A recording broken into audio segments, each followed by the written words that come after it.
Yo, yo, yo, what is up, gamers? It has been so long, too long, since I last streamed. It's been way too long in that. It's been, you're lucky that I'm lucky that I'm getting in on January 2023. I have not streamed since last year, which was in November Clash Mini. And not long before that, it was October Rootland. So I'm so happy and glad to be back. I always am when I do stream.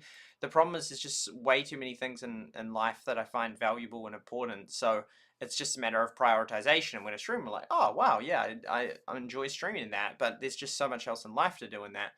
Shardlight, yo yo yo, I love it how you just like right here, like this awesome. Like, I haven't put in the server like, hey, I'm about to stream or anything. Hey Lynn, welcome to the stream.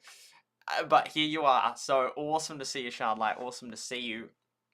So I'm not sure how long the stream's going to be. It's not going to be too long. I was intending to do 2 streams back to back. I was going to do a Rootland stream followed by a Clash Mini stream, because I've been intending to stream Clash Mini for months now, and also Risk for months now, and also Bomber Grounds for months now, and Stick War 3 for months now, all of which have undergone many changes. And I mean, literally, it's been almost a year now since I was attending to stream Hexonia, so I don't know, it tears me because there's so much I've been wanting to cover, and it's not that much effort to stream, but it's just, there's so much else in life that I'm always, it's just a prioritization thing, and yeah. We already got 5 watching on YouTube. That's quite incredible, actually. If we go here, oh, it's just dropped to 3. That's fine. And Mob Crush is still listed as a thing. I'm sure that will get knocked off soon. It's crazy to think that just since 2019, when we started doing these streams on Restream, there was like so many of those ones. Not so many, but I don't know, a significant proportion of them have been knocked out. Like, there was Steamcraft, that was knocked out. There was Mixer, that was knocked out. There was no, that is that one a Freaky TV? No, there was one other one. There was another, I can't, oh, that's Freak TV. No, there's another one or two that we used to, Smashcast, that one's gone. Mob Crush, that one's gone. It's really concerning how many are just going, and then and I've said this before, you're left with the big text. You got the YouTube/Google, you got the Facebook/Meta, you got Twitter, although that's kind of semi-independent now. And then you got it's still it's still a big tech. And then you've got what's called Twitch, which is part of Amazon, Amazon isn't a big tech, but it's a massive company in that. So yeah, it's kind of sad that we're that those have been getting knocked out. So I was considering changing the stream, like getting rid of the super good and those things there, since it's a fresh start. As you can see, the thumbnail, I'm not sure if it's working on Rumble, but on YouTube gave it a wee fresh look. Not sure if I'll stick with that, just thought I'd try that. I have got a new chair, which is, yeah, it's a nice big chair, which is quite good, and probably better on my back.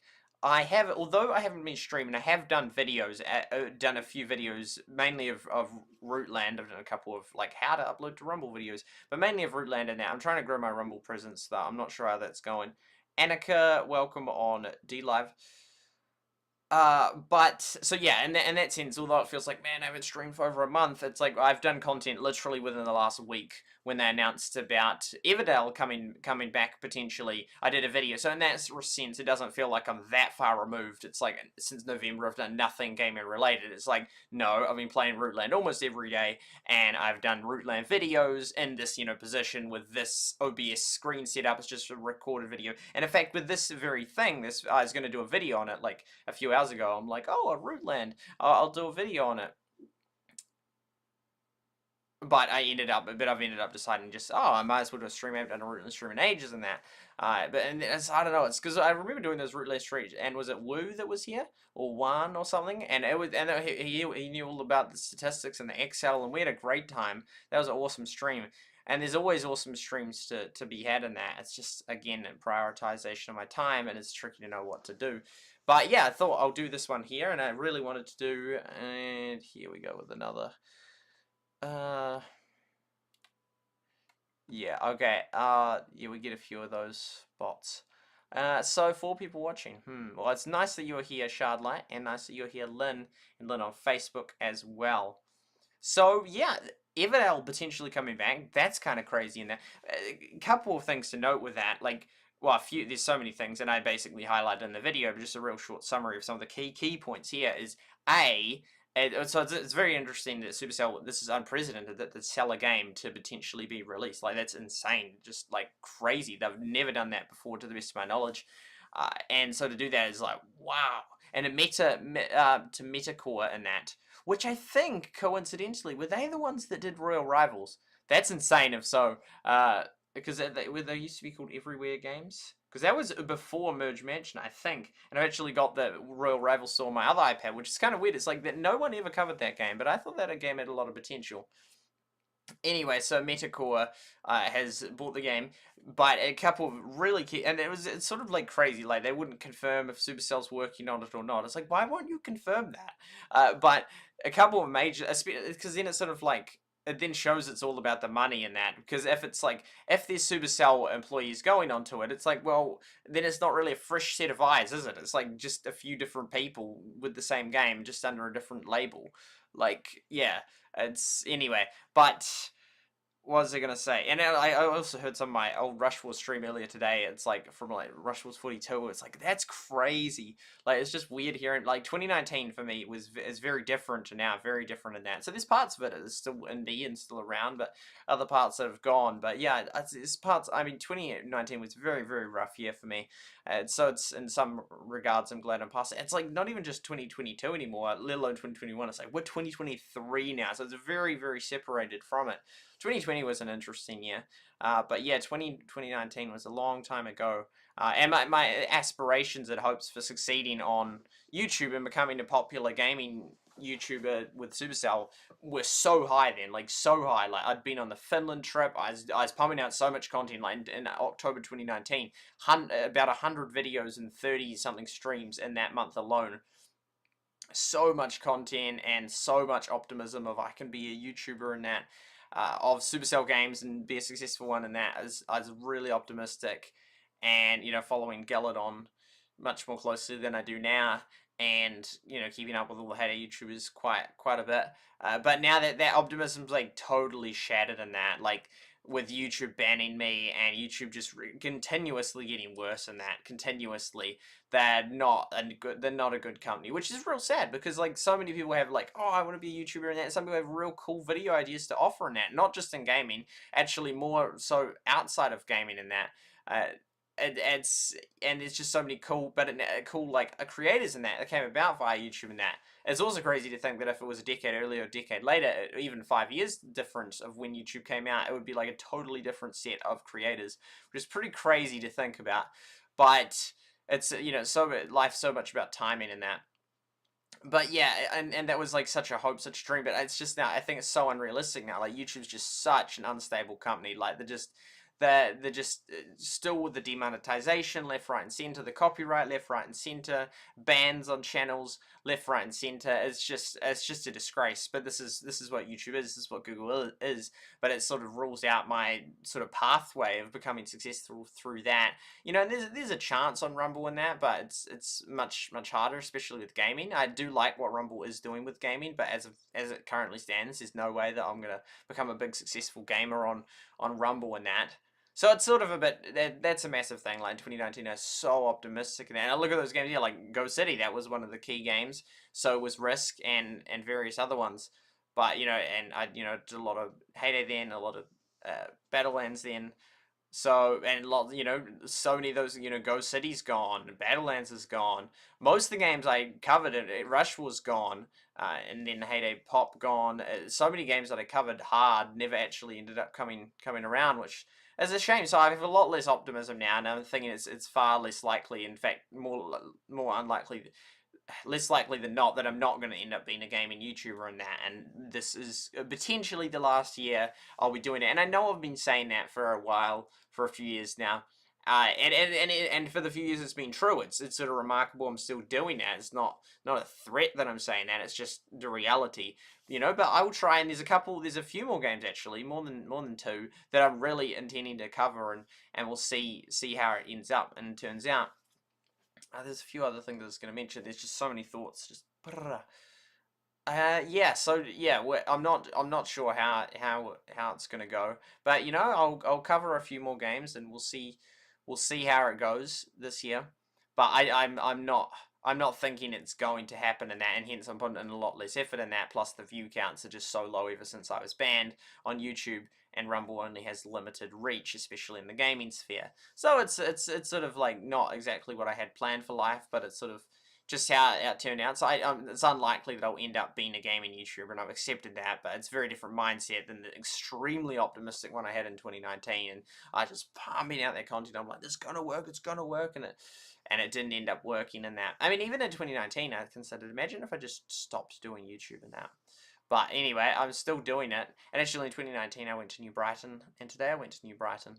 So yeah, it's a place in New Zealand, up here, out next to the sea. There's always more thoughts I was gonna say, and then I keep forgetting them.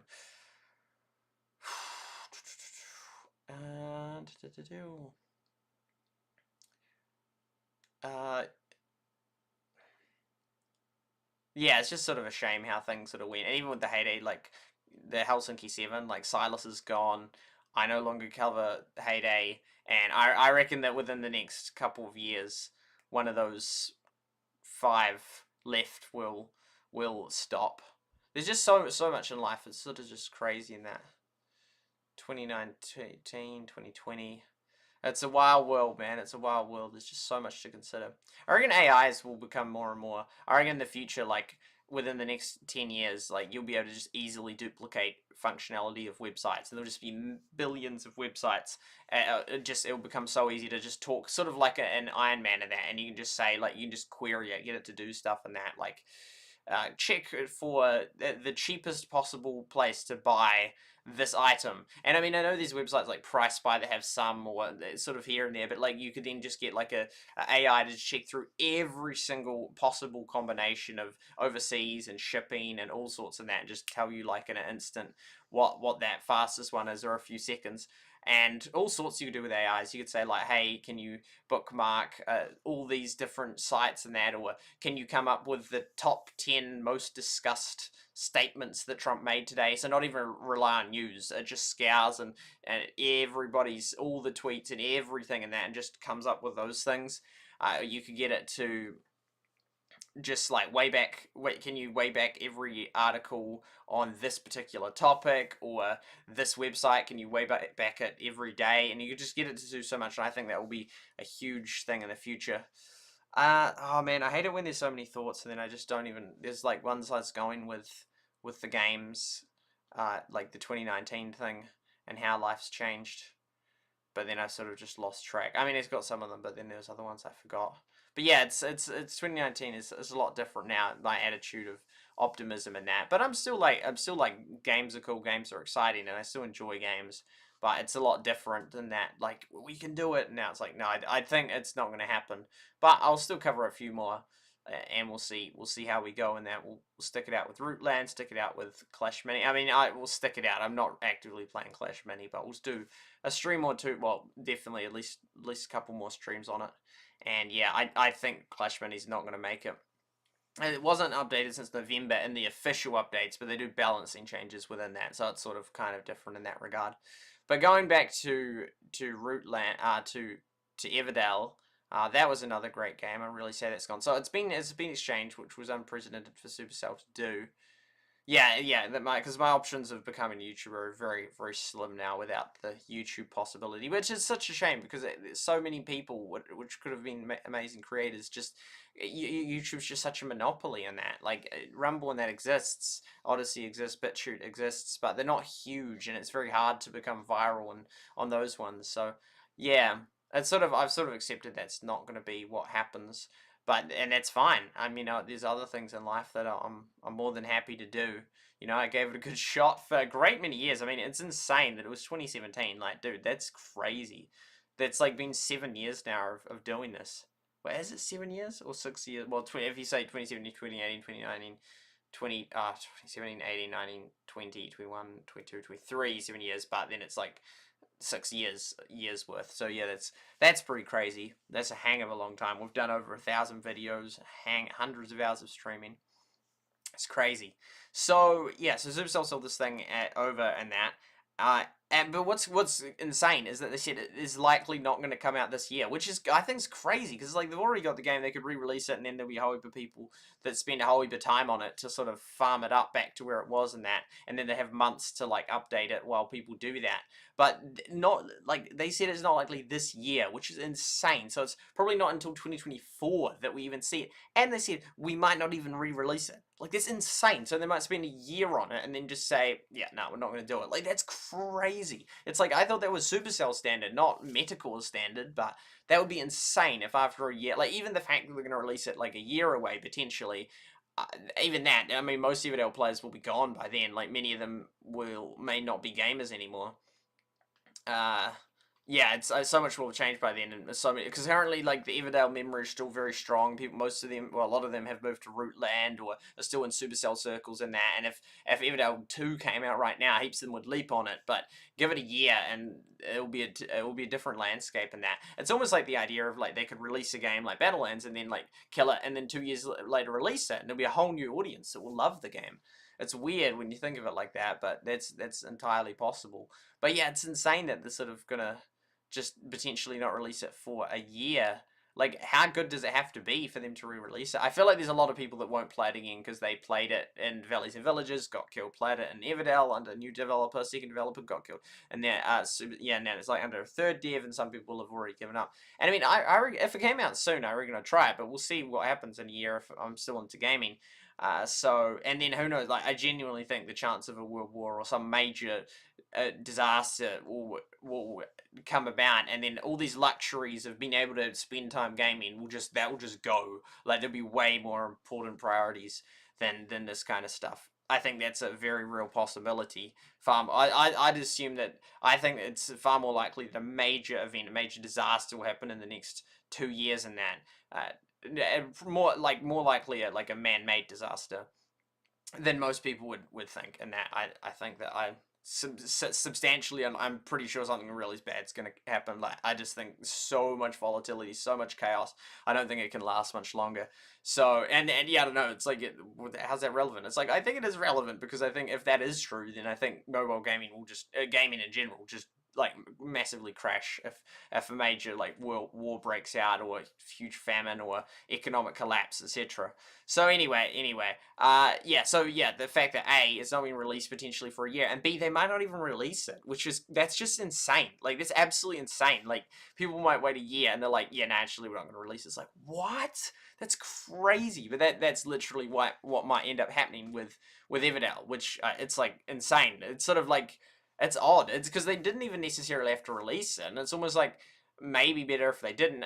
No, I prefer that they did, but it's like, if they don't release it, well, they didn't have to announce that they were even working on it, because they could have just gone a year and just said, hey, it's back. Or no, of course, it's interesting they chose to announce it now and that. But yeah, anyway, that's the story with Everdell 2, I could call it, or maybe they'll call it Metadale.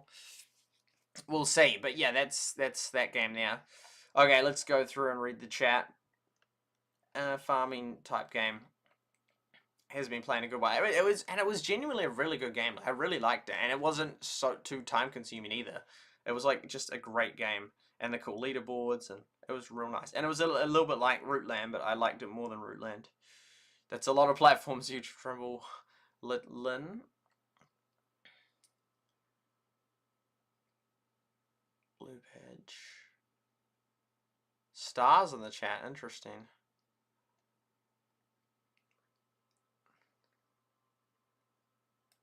Yeah, it's cool. You finally got it, Shard. You finally got it, and it's good to have you here as well. Good to have you here. Okay, what I'll do is I'll just, I don't know. There's a few things. It's sort of like, what was the other stuff I wanted to talk about? Yeah, iPad Air 3 been an absolute dog with Rootland. I had to delete. I deleted Everdell, deleted it 3 times. I had that glitch that I showed in another video, and it just keeps restarting my device and that. and then eventually you sort of can get on and that, and then some of the apps aren't even showing up and that. Well, delete Everdale, and then it restarts, Everdale's still there, delete it again, restart, delete it again, restart, and eventually after 3 times of deleting it, it was finally gone. But that was 700 megabytes, and despite deleting it, I still couldn't update Rootland, which is only like 500 megabytes. It's like, what the heck? Where did that 700 megabytes go that I just deleted Everdale? You know, did they just consume it in system files and that? So then I had to delete Bomber Grounds as well, which I didn't really want to because I don't know if they let you get your progress back. Still couldn't update Rootland. And then I deleted Risk and that. It's like, come on, man. Like, that's 3 apps I had to delete. I mean, the first one was just nostalgic. The second 2, like, I literally use them to play, but it's just because the Apple can't get the stuff off. So that's just been an ongoing thing. And that's why I didn't even play it yesterday, and that to my sorry team for that, because my device kept restarting and I couldn't update the thing. It's so annoying. But yeah, now I've deleted 3 big apps, and there's almost nothing left to delete. So it is. I managed to get it updated, but that's such a pain. Yeah, and then that's why I didn't play yesterday. Yeah, I've been wanting to stream for ages. Yeah, the future of Clash Mini, I think it's going to be killed. Honestly, I think it's going to be killed. I'm gonna say within 3 months. I reckon it's going to be killed. That's a guess. Who knows? Might go global within 3 months. Might go global tomorrow.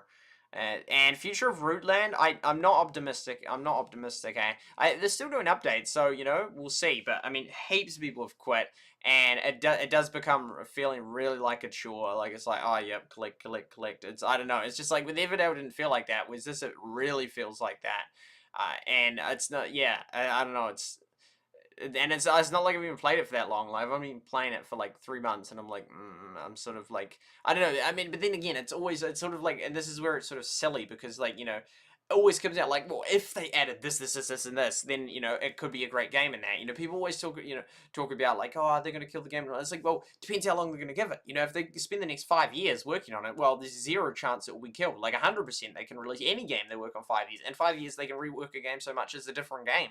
You know, so it's all down to this question. You know, and so then it's like, you know, oh, are they gonna kill it or release it? It's like, well, it's like none of us can even really answer that question.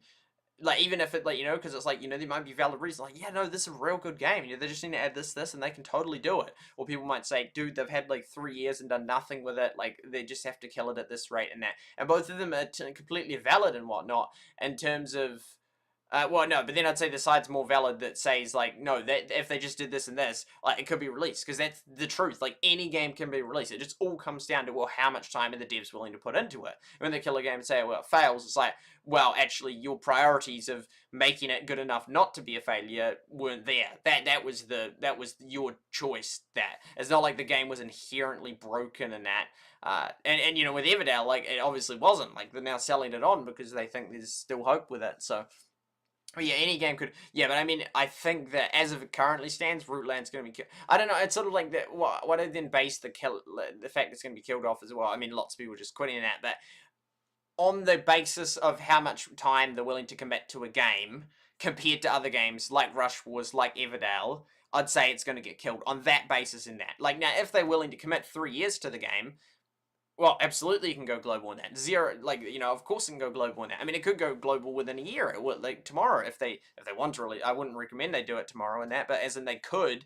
Well, I mean, the global's sort of just symbolic. I mean, they might as well have it global from the start and just build up the game to be good enough and not have country exclusive stuff. But yeah, I mean, you know, if they then it depends how, you know, how many devs have they got, how much can they add? Like, you know, if they just like hired a team of like 20, they could like within like 2 months just have the game just like whoa. You know, but they probably don't do this. So there's all these assumptions, like, okay, we'll assume that it's going to get updated at the same rate. And if we assume that, then I think it will be killed based on how much time they've given Everdale and Rush Wars and that. But again, totally, like, they could employ more people. That speeds up the progress immensely. They could commit 3 years to making this game awesome. In both cases, it would be released globally. But if they don't, and they generally don't, like Supercell doesn't, it doesn't really change the rate. Like, you sort of like, and I don't know, I feel like I'm starting to get a bit of feel for it as to how much they release stuff and that, if they're getting killed. But then again, like, you know, if Rootland's not Supercell in that, and I don't know if it is or isn't in that, but if it's not, well, then Supercell's basically the company that's known for killing games for not meeting standards. Other companies, there's 0, like, it doesn't have to meet the standard, you know, they can just release a game and just like, okay, it doesn't make much money and it's not going to be like a game that lasts years like Supercell's goal is, but you know they could just do that. So it's only if it was Supercell game and then it would be like, yeah, no, this game's definitely getting axed. But we'll see. You know, there's still chance. But yeah, I don't know. As it stands, I'm still enjoying the game, and I've got an amazing team. We're doing awesome in the game, but I just think it hasn't got what it takes to be global. And I don't think they're gonna. It would take so much because it's like not even nearly at the level of Everdell yet, and Everdell was killed. So yeah. Anyway, 668 followers. Yeah, which is actually pretty good, but that's from those 24/7 ones that are bringing it up. So it has 3, yeah, and I was another one I'm going to start is a 4K stream. So it's like some 8K footage, some non-copyright footage that's just going to be a repeat. It's like an 8-minute segment and that, and then but Rumble only allows 4K streaming. But then I'll have that, and then if I do a gaming stream, that will be up to 4. And I'm pretty sure I've got 7 slots on Rumble in that. I mean, I've never actually seen anyone that has more than 1 concurrent stream on Rumble in that. So 3, this could already be a record in that. So you never know. I thought it would be cool to stream like heaps and heaps and heaps of streams on Rumble, on YouTube and that. Okay, so yeah, we got this. Oh yeah, and there's always more to talk about, isn't there? Picture of that. Yeah, okay, so now we'll go to here, and we'll go to here, get rid of the password manager, and I think that's everything. Yeah, okay, I think we're good to show this. Cool. Oh, no, we lost the screen. It's so clever how it does that technology. That's like really clever. Whoa, that was like real lagged. Thought you're limited to 200. Yeah, they finally upped it. It used to be 2, but they finally upped it. It took ages to get it upped, but they did. And they didn't charge me for it. Because hardly anyone would use more than 2, but I do. But yeah, anyway, they charge for so much, so it wouldn't surprise me if they tried to charge me for it. Okay, we'll go like, boom, yep, like that, and we'll go display capture, and oh, do we keep me here? Might as well. Okay, so here we go. So, where are we going through? Okay, I find a lot of, I have so many sources, man. The amount of sources I have is insane. Yeah, that's right, this AI stuff and that. Which interesting, because I noticed, like, halfway through reading, I'm like, wait a second, Microsoft owns GitHub, and then I looked up OpenAI, which where Musk had involvement with, and Microsoft has like done billions of dollars into OpenAI. So when you hear like, whoa, 3 companies against like this random person, like actually no, it's basically just Microsoft versus that. But it sounds a lot more credible when 3 have that name. But then again, people that read this would generally be people that are aware of tech, and if you're aware of tech, you probably know that. But I can definitely see something like that. People be like, "Whoa, 3 companies! It sounds far more weighty." Yeah, like the 3 companies in that. When if in effect, I just consider it Microsoft.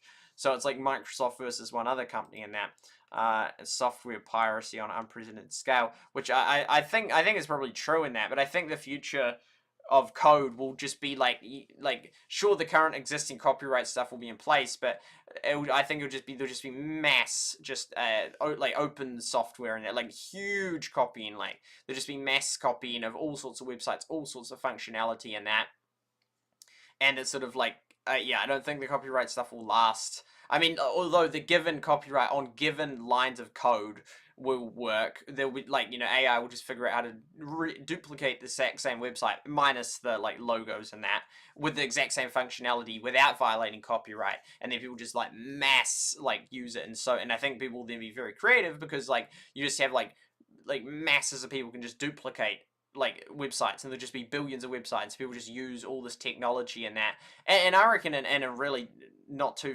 distant future in that, which will very, very much change the thing, because then I mean then it sort of would arguably abolish the need for news, because you can just get the AI to just search up news and that, like just come up with the top 10 most discussed things in the world, and it will just go boom, boom, boom, boom, and just get you information on that, which I think is very interesting. Same with like the AI, like well, they had Tay, but also just an AIs which you can just ask questions and that, and if it was just like free to just answer however it want based on all the data, I think it'd give very interesting answers in that, because it can just mass scan info.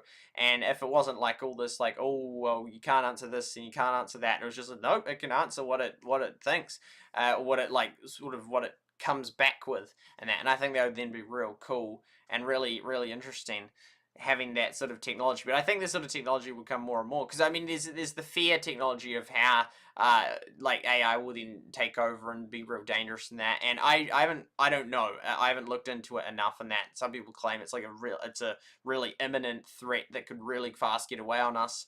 Others say like, nah, it's just nowhere close to sort of, I don't know. So there's that whole stuff in that. But in terms of helping people in that with tasks, I think it has massive potential in that. It was funny reading the comments. Wait, I'll just go through here, because Microsoft made the claim, and I think I mean probably this is true. What the Copilot alleging that there's heaps of copyright stuff. Like I'm sure there is. I don't well no I honestly have no idea. But if I had to pick which side was actually like accurate, I'd probably say them. But then that doesn't necessarily mean they win the lawsuit, because of potential technicalities, and Microsoft would have billions of dollars throw at it.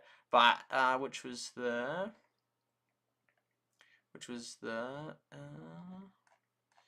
funny comment. Next time I get a DMCA for any copyright, I'll throw in this reply. Which was the reply was was that a reply to something? It was the reply was like it was like a potential harm or some silly thing. Yeah, hypothetical injury. Anyway, yeah, so that's that. And then this here is just some of the images of my one shows. Yeah, see, this was the old thumbnail, and it's not necessarily I'm going to get rid of that. I just did whatever one I did today. Another thing that I did notice, which is real cool, is actually there's a few things.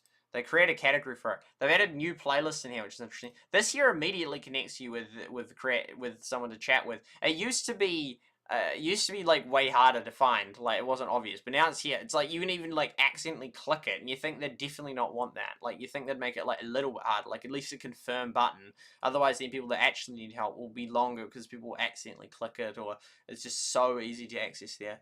And then I have to accept those new partner terms in order to do that. This is my channel statistic. Okay, there we go. We got comments. Boom. We got analytics. Boom. Boom, boom, boom. I often go through these. I still make a little bit of revenue with that, which is nice. It's, yeah, not what it once was, but yeah. We got that there, which is still those heyday, which is really weird. It's really weird, actually. Go search, yeah, Laurel. Really weird. Cause yeah, I guess these ones still get that. That was such. I still love that video. When did I did a video? Recently, and actually then looked at that. Was that a stream? Nah, it was more recent than a stream. Yeah. But yeah, the heyday ones. These four have been the same for ages. I think it's because they've actually got like decent sized audiences on heyday. Wow, Gizmo Spike is gonna overtake me. Man, Ricky's sort of stagnated severely in subscribers in that. He's recently had a grandchild, so congratulations to him and his son. Oh yeah, I hate it every day is overtaken. But it's sort of like, yeah, they're all sort of decent sized channels, but like we're all actually pretty similar in that, which is cool. But it's sort of just it's just not enough to it's not just not substantial enough to really be that financially viable level in that. Like it's it's a solid amount of subs, like 30,000 people. It's pretty good, or 50 or 60,000, but it's just not enough. And then these are the countries in that. And so man, that's crazy. 20% are using. That's heaps, and then. Interesting with all these ones. See, 2.2 thousand apparently still get notified. Then they just chuck that in because then, like, well, that's clearly 2,000 of your people not subscribed. Man, that's really high. That's really high. Male, 73.5, 26.5% female. Unique viewers. It's always interesting looking at that. But yeah, man, it's crazy how like the top ones are those heyday ones. That's really interesting in that. 5,000. That's crazy. That one still gets. It's such. My Battlelands ones have all sort of died. Man, and that was an old as one as well. And these are crazy. Like if I'd sort of like watch them back myself to sort of get an idea of it. Oh wait, it's 2023. One thing I do want to look at content is if we go to live.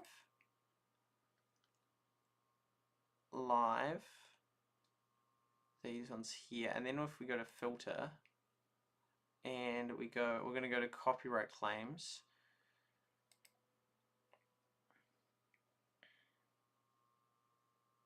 Copyright claims, which is all them, and we wanted to do, is it Twitter, and see if that one from 2019 is still on their list. Twitter. That would be crazy. No, it will be though. It's almost certainly going to be on their list from way, way back in 2019. Twitter. A bit live. Oh, well, we did some videos on it. And it will be, yep, there we go. Oh my goodness. 4 years. 4 years. This was 2019 and it's still deemed not suitable for most advertisers. It earns limited, may earn limited or no ad revenue due to content identified as suitable for most advertisers. So this was back in August 18, 2019, and I was live streaming it, and then they hit me with this while I was live streaming it, that it wasn't suitable for advertisers. So I requested a review, and it says it normally takes a week, and yeah, how did that go? Well, it's been years. It's been years, and it's still under review. Because I asked them in 2020, I'm like, hey, look, I've got this video this live stream that you demonetized in that. I'm just checking that it hasn't been lost in the system. They said no, it's still in the system, but because of COVID, it's like that. That's just a lie. Because it's like, dude, this was 2019, and then it was like the COVID stuff wasn't big in the Western countries till January 2020 at the earliest. I mean, a tiny bit in December, but yeah, no, they had like a good 2-3 months. You know, they had like 10 weeks. You know, they had like so long to review this, and they didn't. They had, you know, all of September, all of October, they had over 100 days to review this and that. And it says that it normally takes about a week, and they still didn't review it. And they still haven't reviewed it. I mean, this video's demonetization is gonna outlast COVID. Well, it kind of has. Well, I mean, COVID's still around, but yeah, it's insane. It's just ridiculous. I mean, this live stream sort of embodies what YouTube is and why I'm like, this is just ridiculous. Like, you just can't deal with this company. They're just absolutely, utterly just disgraceful and useless. It's no other way to put it. It's just so wrong. This kind of stuff and that. Now this video, it's even if they monetize it, it's not going to make a cent.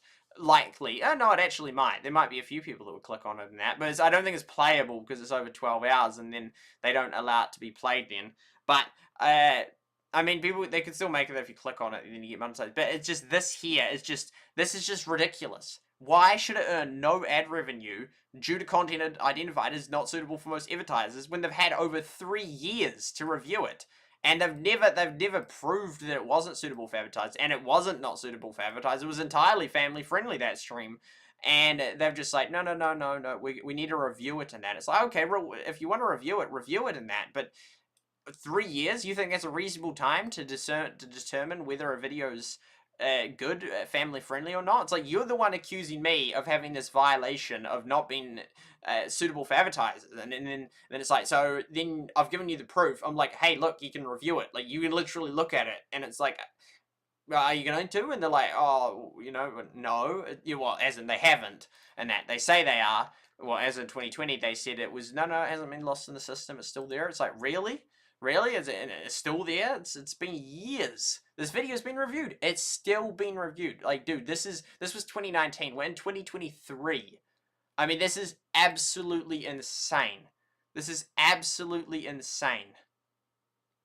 But this is YouTube for you. This is absolutely ridiculous. It's under review. Dude, you've had over 3 years to review this. This is taking you over 1,000 days to review. Every day. Oh, we'll do it tomorrow. Oh, we'll do it tomorrow. Dude, this is just a joke. It's an absolute joke. But this is YouTube. And so I just like, I'm like, dude, there's just like, yeah, it's just that even if my channel was like unshadow banned and that, and resumed pre-ban stuff, it's like, this is not a company I want to deal with. Which is just a tragedy that like the company that has a monopoly on video making is such a terrible company. It's just so sad. But I mean, this is not limited to me in that. Like, there's people that are just saying it still all the time and that. Like, someone that got like their video hit with like, okay, this is not suitable for advertisers because there's profanity in it. So he requested a review, and they manually reviewed it and said, actually, no, you're right. There's no profanity in it. And so then it's like, cool, okay, it's monetized again. 2 days later, the exact same video got demonetized again and said, it's under review because it is, you're demonetized because there's profanity in it. It's like, what the heck? YouTube itself just manually reviewed that video and approved it and said, no, there's not profanity in it. 2 days later, it's back on the list of demonetized, and, it's been flagged or whatever for profanity in that. It's like, what the heck is that system? What is that? But that is what they've got. After how many years? They've had over a decade of making YouTube and that. And this is what you have. This is what you have. It's just absolutely insanity. Like, how is that even a thing where they can have, like, manual reviews and then just keep getting reflagged? Like, how is that even their policy? They said they deal with demonetization. They've been saying that since 2017, and every year it's still here. It's still an issue in that.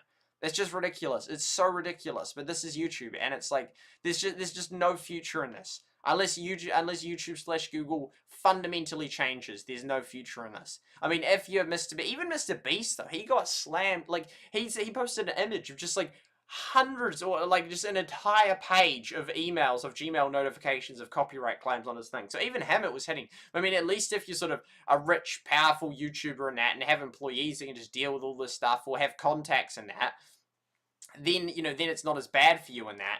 But then that's just dodgy as. You don't want it to be, well, the powerful, high-subscribed YouTubers, they have access to certain people, they're fine, and that. Because then it just further distorts, like, their experience from the average experience and that. And they can sort of just continue on while everyone else is like, what the heck, this is wrecked for me and that. But, and people have spoken up about it. PewDiePie's spoken up, and it still hit PewDiePie, like, even on his own, like, in the Fat Rad hit, someone stole the Fat Rad's video. They just literally just said, oh, yeah, no, that's my video. And YouTube's like, okay, you can have it. And that. It's just so wrong. And that. And then if you want to contest it in that, you have to give over your full name in that. That's just, and then I think that's a privacy breach in that. Like, if you have, it's just so wrong in that. Like, the Fat Rat has his multi-million video just stolen, and someone just claimed it and said it's mine, and YouTube's like, okay, it's that person's, and then Fat Rat has to then ask, request, has to then apply to the person that stole the video to have his video back, and the person that stole his video gets to decide whether the person that stole the video is the rightful owner, or the Fat Rat's the rightful owner. And if he decides, no, the Fat Rat's not the rightful owner, which of course he's going to decide, Fat Rat gets a strike against him in that. PewDiePie, he specifically didn't go with a company in order to release his video, but he still got someone still managed to copyright claim his multi-million-dollar video in that. It's just such a disgrace. But this is the state of YouTube in that. It's just so wrong in that. And so if you want to copyright, if you want to free it, it's just like the fact that they give it to the person that's stealing your video and that. And they still had an NCS problem. So I don't even use NCS songs anymore. I just use the Fat Rat songs now. But it's just so wrong in that. Like, it's just so wrong. It's just unbelievable. It's just so unbelievable in that. It's just crazy in that. Like, you, for example, could have a 13-year-old girl who uploads this popular viral video, and then a pedophile steals the video and says, no, that's my video in that. And for the girl to even contest getting it back, she then has to submit her full name to the pedophile. That's just insane. It's just insane. Like, this is YouTube's system. It's unbelievable. It's sort of sad. It's just like, at this point, it's just like, I should just quit YouTube. Not cut making content and go to Rumble. Just like, this is how, so much I despise YouTube. It's like, why do I even do it? Like, why do I even start streams and then just spend the first 20 minutes just saying how absolutely terrible this company is while streaming to that company? It's just so frustrating though, because they have a flipping monopoly in that, and it's just so frustrating in that, and it's just like their monopoly is almost unbreakable in that. Like, unless people are willing to move to Odyssey, willing to move to Rumble, willing to move to BitChute and other platforms in that, they just keep their monopoly in that.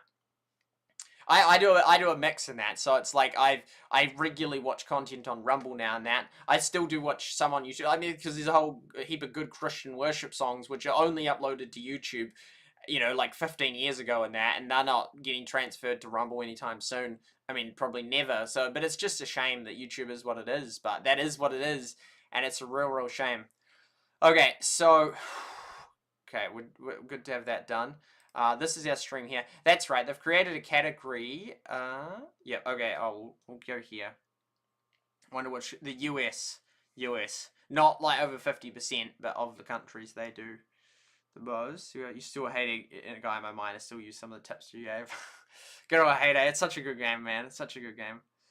Have a new tab for video streams and shorts. I'm not a fan of YouTube shorts either. I mean, I occasionally watch them, but I don't like, and I think it damages people's attention spans, and it's sort of just a TikTok equivalent. Like, it's just trying to compete with TikTok. But I'm not a fan of TikTok. I don't even watch TikToks anymore. I think I think the Chinese spyware and a security threat. So I don't even. Although I found that on Know Your Meme, they just automatically load. But if someone sends me them, I just say nah. And then often they find that it's on YouTube as well anyway. So yeah. Okay. It's so insane. It's 3 years. So it's 2019, 2023, still under review. It's just insane. But that is the state of YouTube. That is the state of the world. It's sort of all around. Man, it's like, mate, was it not C.S. Lewis? Was it J.K. Chesterton or something? I think he or someone back then said, like, the world has gone insane. And that was like 100 years ago. It's like, mate, if they saw the world today, it is just, it's depressing. It's so sad what this world is at. It's so sad.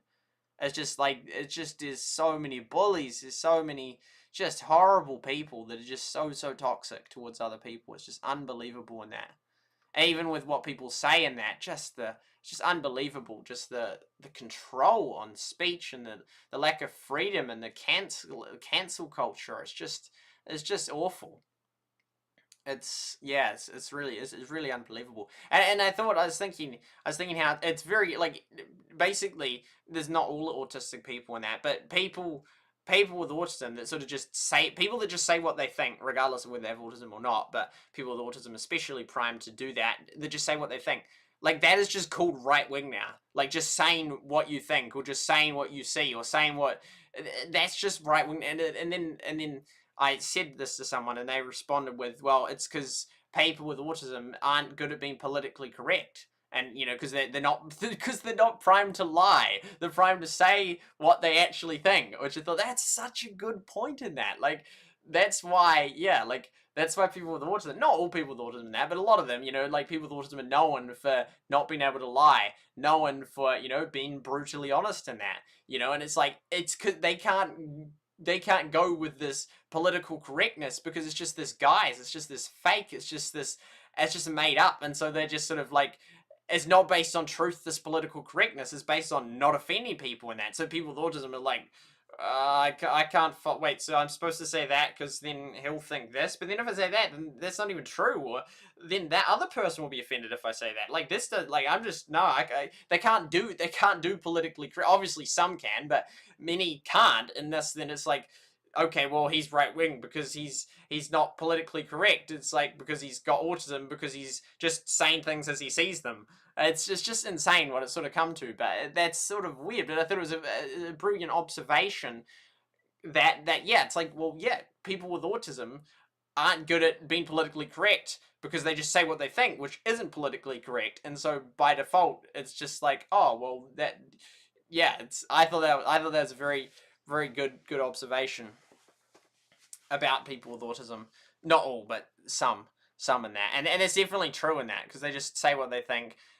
They're not good at being politically correct, but just saying what they think and not being politically correct is like called right wing. That's just crazy, but interesting.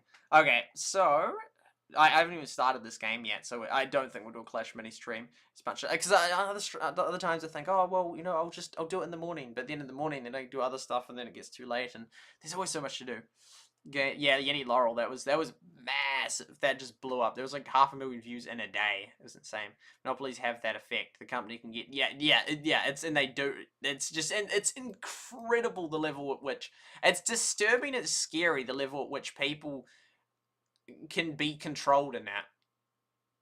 And I was thinking in the last couple of days, like, I thought, like, you know, there's these two political sides that are like immensely sort of like fighting, especially in the US and that, like the conservatives and the left, like it's huge head to head in that, and like as in I assume like everyone's on one side, but I think that there's actually a heap of people that are just like apolitical, like as in they don't really care either way, like they just go along with sort of whichever side's in power, which then is weird. I mean that's what Bill Maher kind of says. He just says like there's basically like 10% on each side that is just like rah, and then all the people in the middle with sort of common sense or not strongly that or that.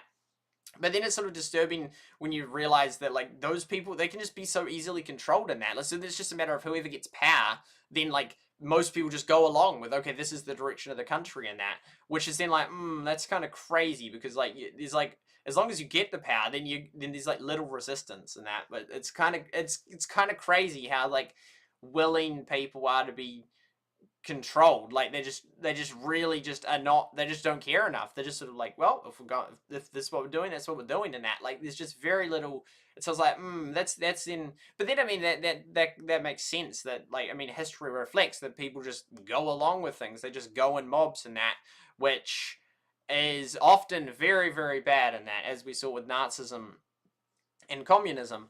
But there's just, I can just see it, like, see just like the attitudes and mindsets that sort of easily enable and lead to that kind of stuff happening, because like people just aren't disagreeable. Like people just go along with, and I've long maintained that disagreeable people, that's a really good thing in that. Like you want disagreeable people. You do not want people just going along in mobs and that.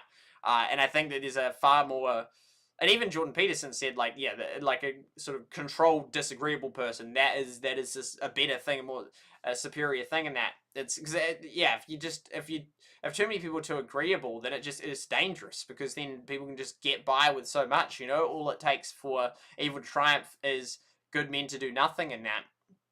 And yeah, if most people just like don't even care either way, and you only have a few good men that are standing on one side, they don't do anything, then oh well, I guess the majority are going with that side, and whoa, that's terrible. Oh well, I guess it's too late. So it's sort of kind of disturbing how willing people are to be controlled and just sort of go with mobs, just go with the majority. It's like, how did that work out in society? Okay, so. But yeah, it's a shame that Google has such a monopoly in that. I mean, there's that paper that came out recently about how Google was, I think, engaging. Well, it would not at all surprise me engaging in anti-competitive practices.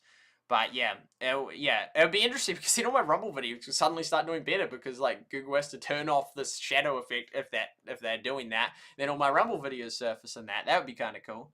To leave my TikTok account, fair move.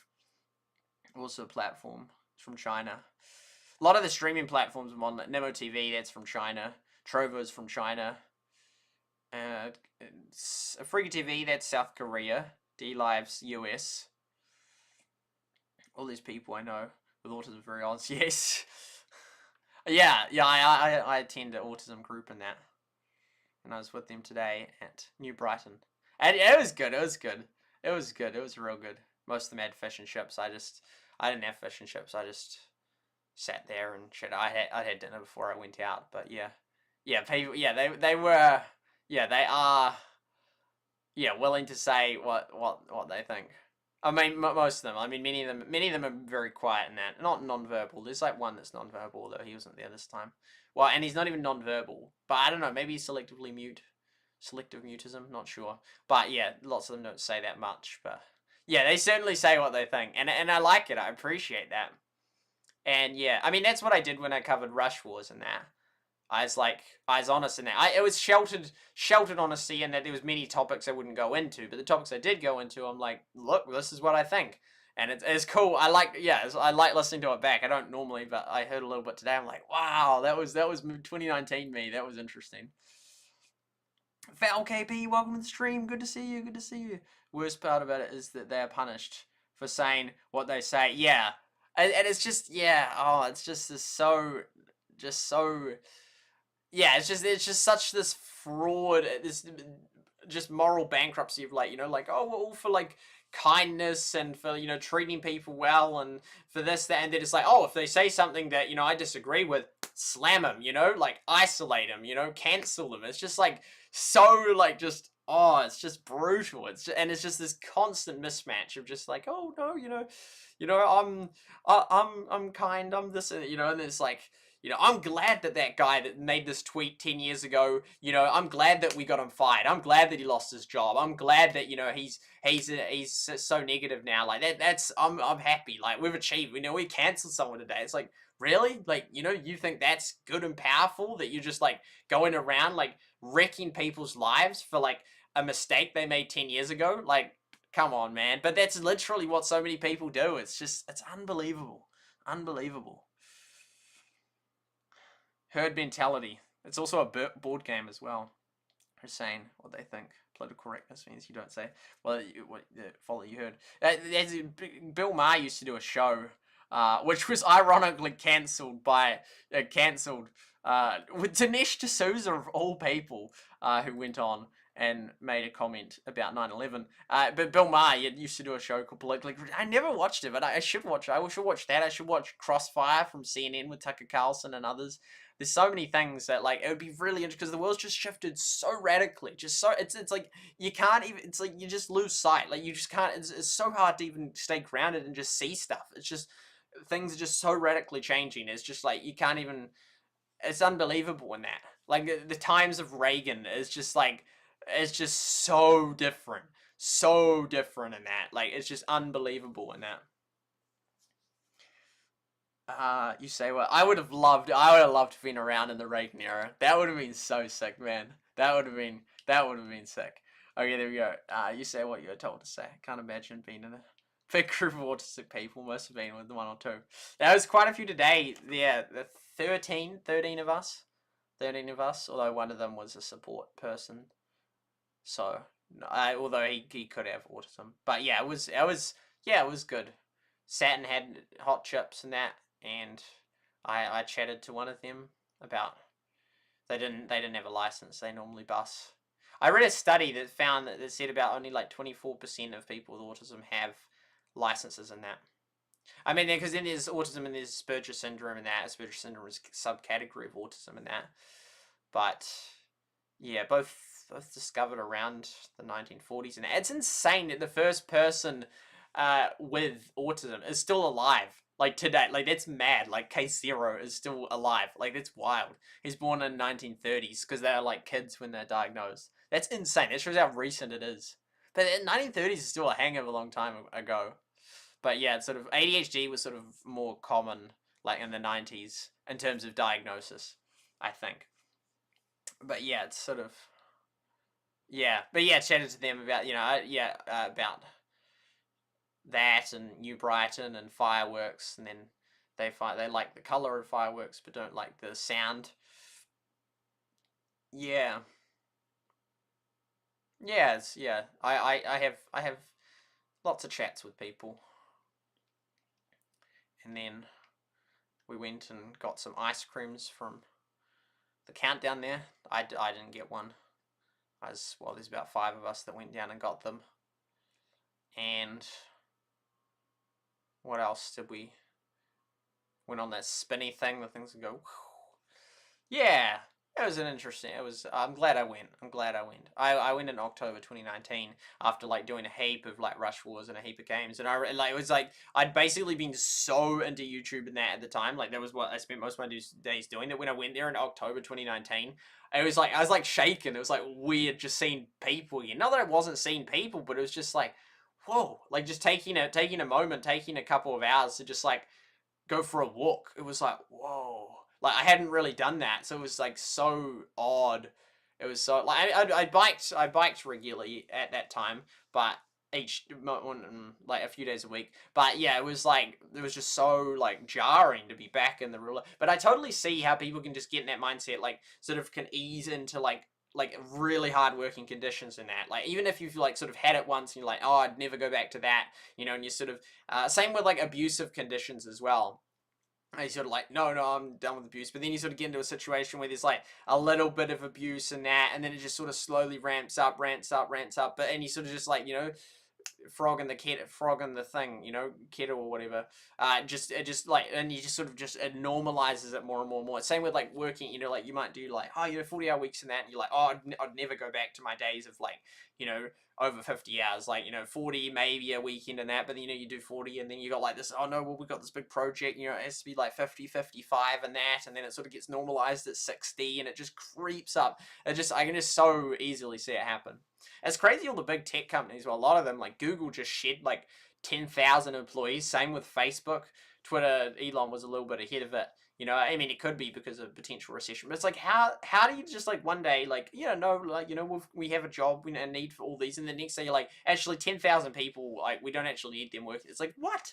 Like, it's not even like an ease in that. Like, people, it's sort of like, not like they stop hiring and then slowly it's just like this radical, like, boom sort of things. It's crazy how it sort of works. Okay. But yeah, I'm glad I'm part of the autism group. I've been part of it since 2020, actually. Which actually is probably as a result of getting banned, because then I had a bit more time, so I tried out a few more things. But I don't know. I just there's so much demand for autism services in New Zealand and so little supply. It's really not great. It's yeah. Okay, anyway, I have to go to school. Hopefully I can tutor more. Well, thank you so much for LKP for coming by. Really appreciate it. Have a wonderful day at school. And yeah, thank you for being here. Thank you for being here. And now I very sporadically stream, so if you catch me, good on you. Yeah, Spurgis is no longer politically correct here in the US and that. Yeah. And it's funny because even the people like Chloe Hayden, she recently released a book, Australian. It's funny because I was meeting with someone in that, and they're like, "Oh, I've been reading this book from this like autistic lady from Australia," and I'm like, already like, yeah, there's Chloe Hayden, and it's like, yeah, it was. But yeah, she used to be called like Aspie Princess or something. So many people like have that like as part of their identity, like it was part of their past and that. And you know, it's yeah. I mean, I don't I don't normally use the term, well, because the thing is, the group I go to is called autism group, so that word's more normalized for me, but you know, sometimes I say I have Asperger's syndrome, but yeah, it's no longer politically correct and it's sort of like, you know, and sort of things fast get, like, you know, like the guy Hans Asperger's that discovered it, like, you have people, like, I had someone tell me in that, they're like, oh, well, you know, he was a Nazi that sent off 300 kids to death camps or whatever. It's like, well, no, that's not true. He wasn't a Nazi. He wasn't German. He was Austrian, and it's alleged that he had connection. You know, he had some connection. You know, not necessarily alleged. Like, I'm not sure how much has been proved or not proved in that, but he definitely wasn't a member of the Nazi Party. But, you know, but then it just quickly goes from like, oh, you know, he had some dodgy connections until like, oh no, he was a Nazi and sent 300 kids to be killed. It's like, or murdered or whatever. It's like, no, but that's how quickly it sort of accelerates in that. And then but then if they believe that, you know, or repeat that, you know, I've had two different people, one with autism, one without, say that. Then, you know, then it's like when if you say, no, actually, you know, I think using the term Asperger's is okay, they're like, oh my goodness, like this person like backs like well, not necessarily, well, I don't know, they're just what they say, he's uneducated is what they'd use that term, but yeah, they'd be like, I can't believe this guy like thinks it's okay to use the term of a Nazi. It's like, he wasn't in the Nazi Party. But anyway, yeah, just things quickly escalate, and yeah. Okay, anyway. Okay. So, let's actually play this game. I don't know, I've appreciated talking about this. Oh yeah, one other thing I wanted to show, which is related to this game. They finally created a category, which is awesome. Had me faded at the mall. Okay, let's come up here. So this is the game. Very little content on it. 2 months. First major update in Rootland. That was a cool update. So shout out to Clash with Style and Ricky. It's like, yeah, it's cool that actually us three show up. Although this will be skewed, these results, because it's not on US, it's based on NZ. But yeah, the three, and we were the 3 to an Everdell. Coincidence? I think not, and I don't think it is a coincidence. Where's the category? It's like, it came up as a category. Oh, there we go. It's Mobile Fanboy. Oh, yeah, I've heard of him before. There's so many people to keep up with. So many things in the world to keep up with. Where is the category? I don't think it's channel, though. Oh, wait, no, I know how to find it. Oh, so there's Play Rootland. Oh, no, is it... Am I subscribed? No, I'm not.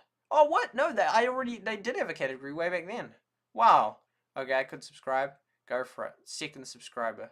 Oh yeah, I must have already known. I forgot that I knew because I've already put these. This is so little like in here. This is like almost nothing. Like that's crazy. Clash with Style and those two noticed. Oh, Ricky's got he's on it with the playlists. Yeah, so there we go. That's the one. No, November. Okay, that's pretty recent. How did my October ones get in there? Maybe they were just. Oh wow. Okay, here we go. Maybe they just got stuck in there. Like just got. They must have. It must have just ordered this lady. This lady. I've been hearing a whole heap of her ads recently. She's like on all the time. Oh my goodness, the queen of Amazon.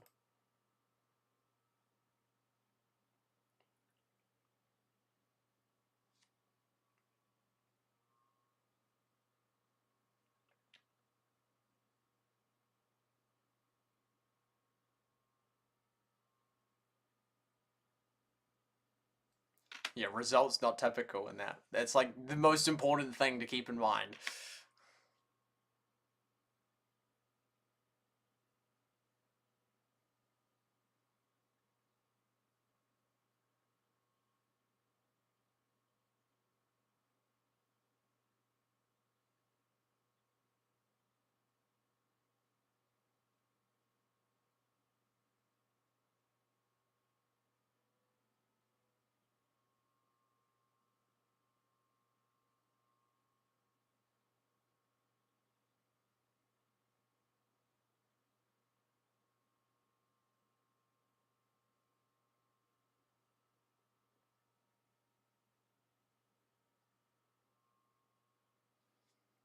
There's so many of them that have sort of popped up in the last few years. She's been at it for a long time and does sort of different ad campaigns every time, like slightly different ads.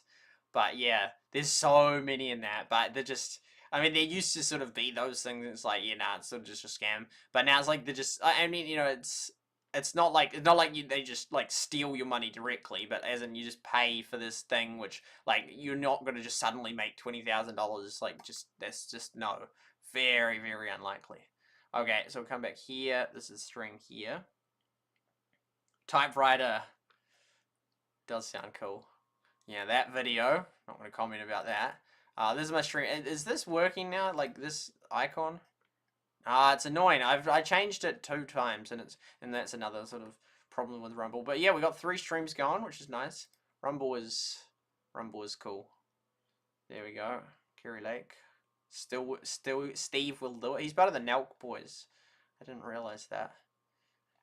Yeah, Rumble's the battle board's cool, but that definitely has the like they can just go and like manipulate it. Benny Johnson, X22 report. He's one of the top ones. Viva Fry. Yeah. Okay. So John Bolton. Okay. Anyway, let's go and yeah, the lives. You can see like it has all the lives that are live. There's my 2. That's why am I showing up 3 times?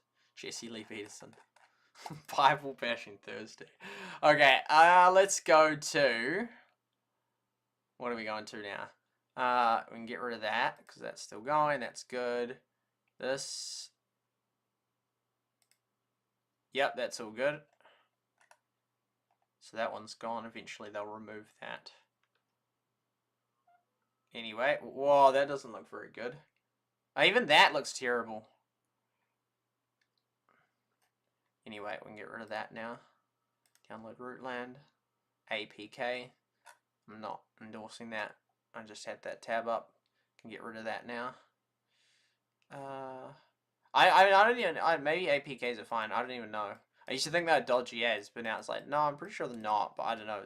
That Rootland may have a policy against it. I didn't download it. It's just there's hardly any things that have anything about Rootland. So if I can find something, I'm like, oh wow, that one's. Oh, there we go. There I go. That's cool. My ones are always very long thumbnails. Anyone know the current?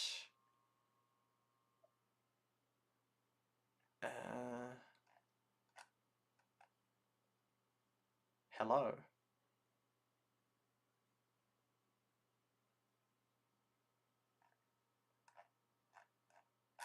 Second leap.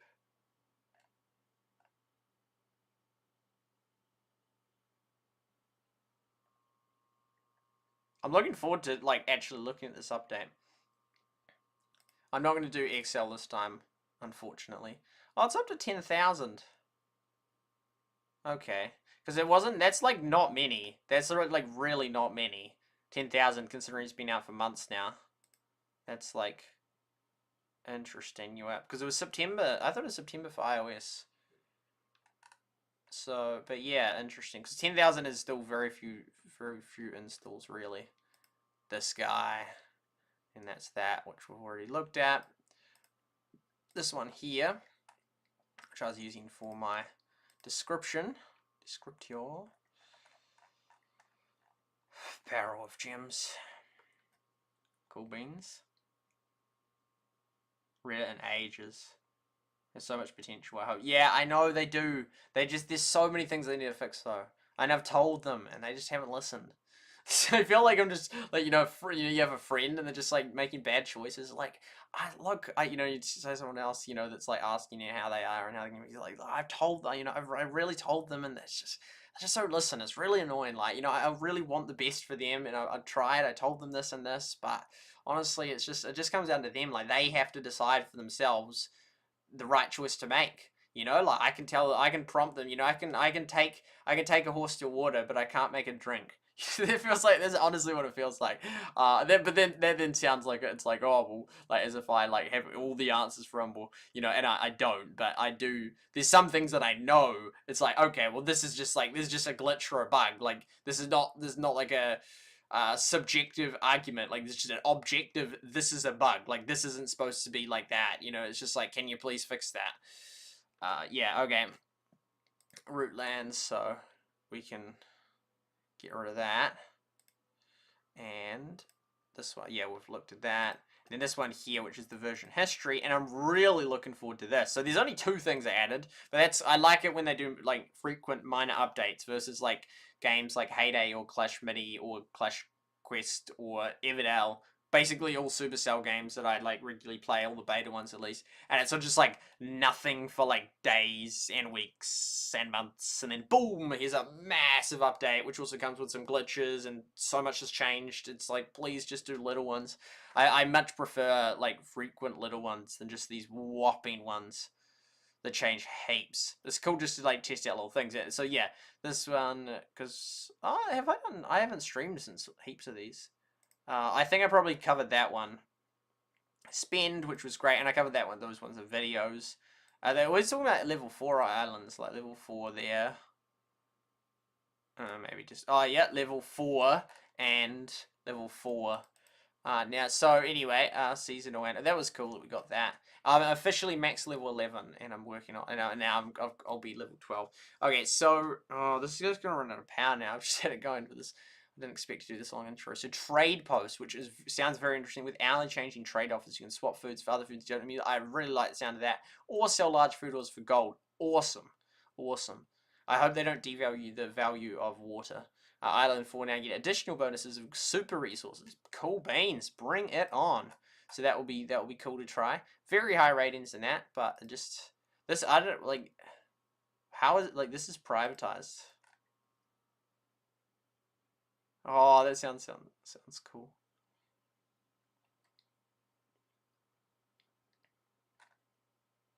I don't know how I found that. OP destroy.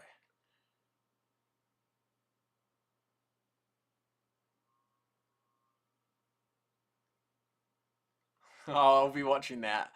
I like his new rules, but some of them are a bit crude for my liking. But he makes some good points. Okay.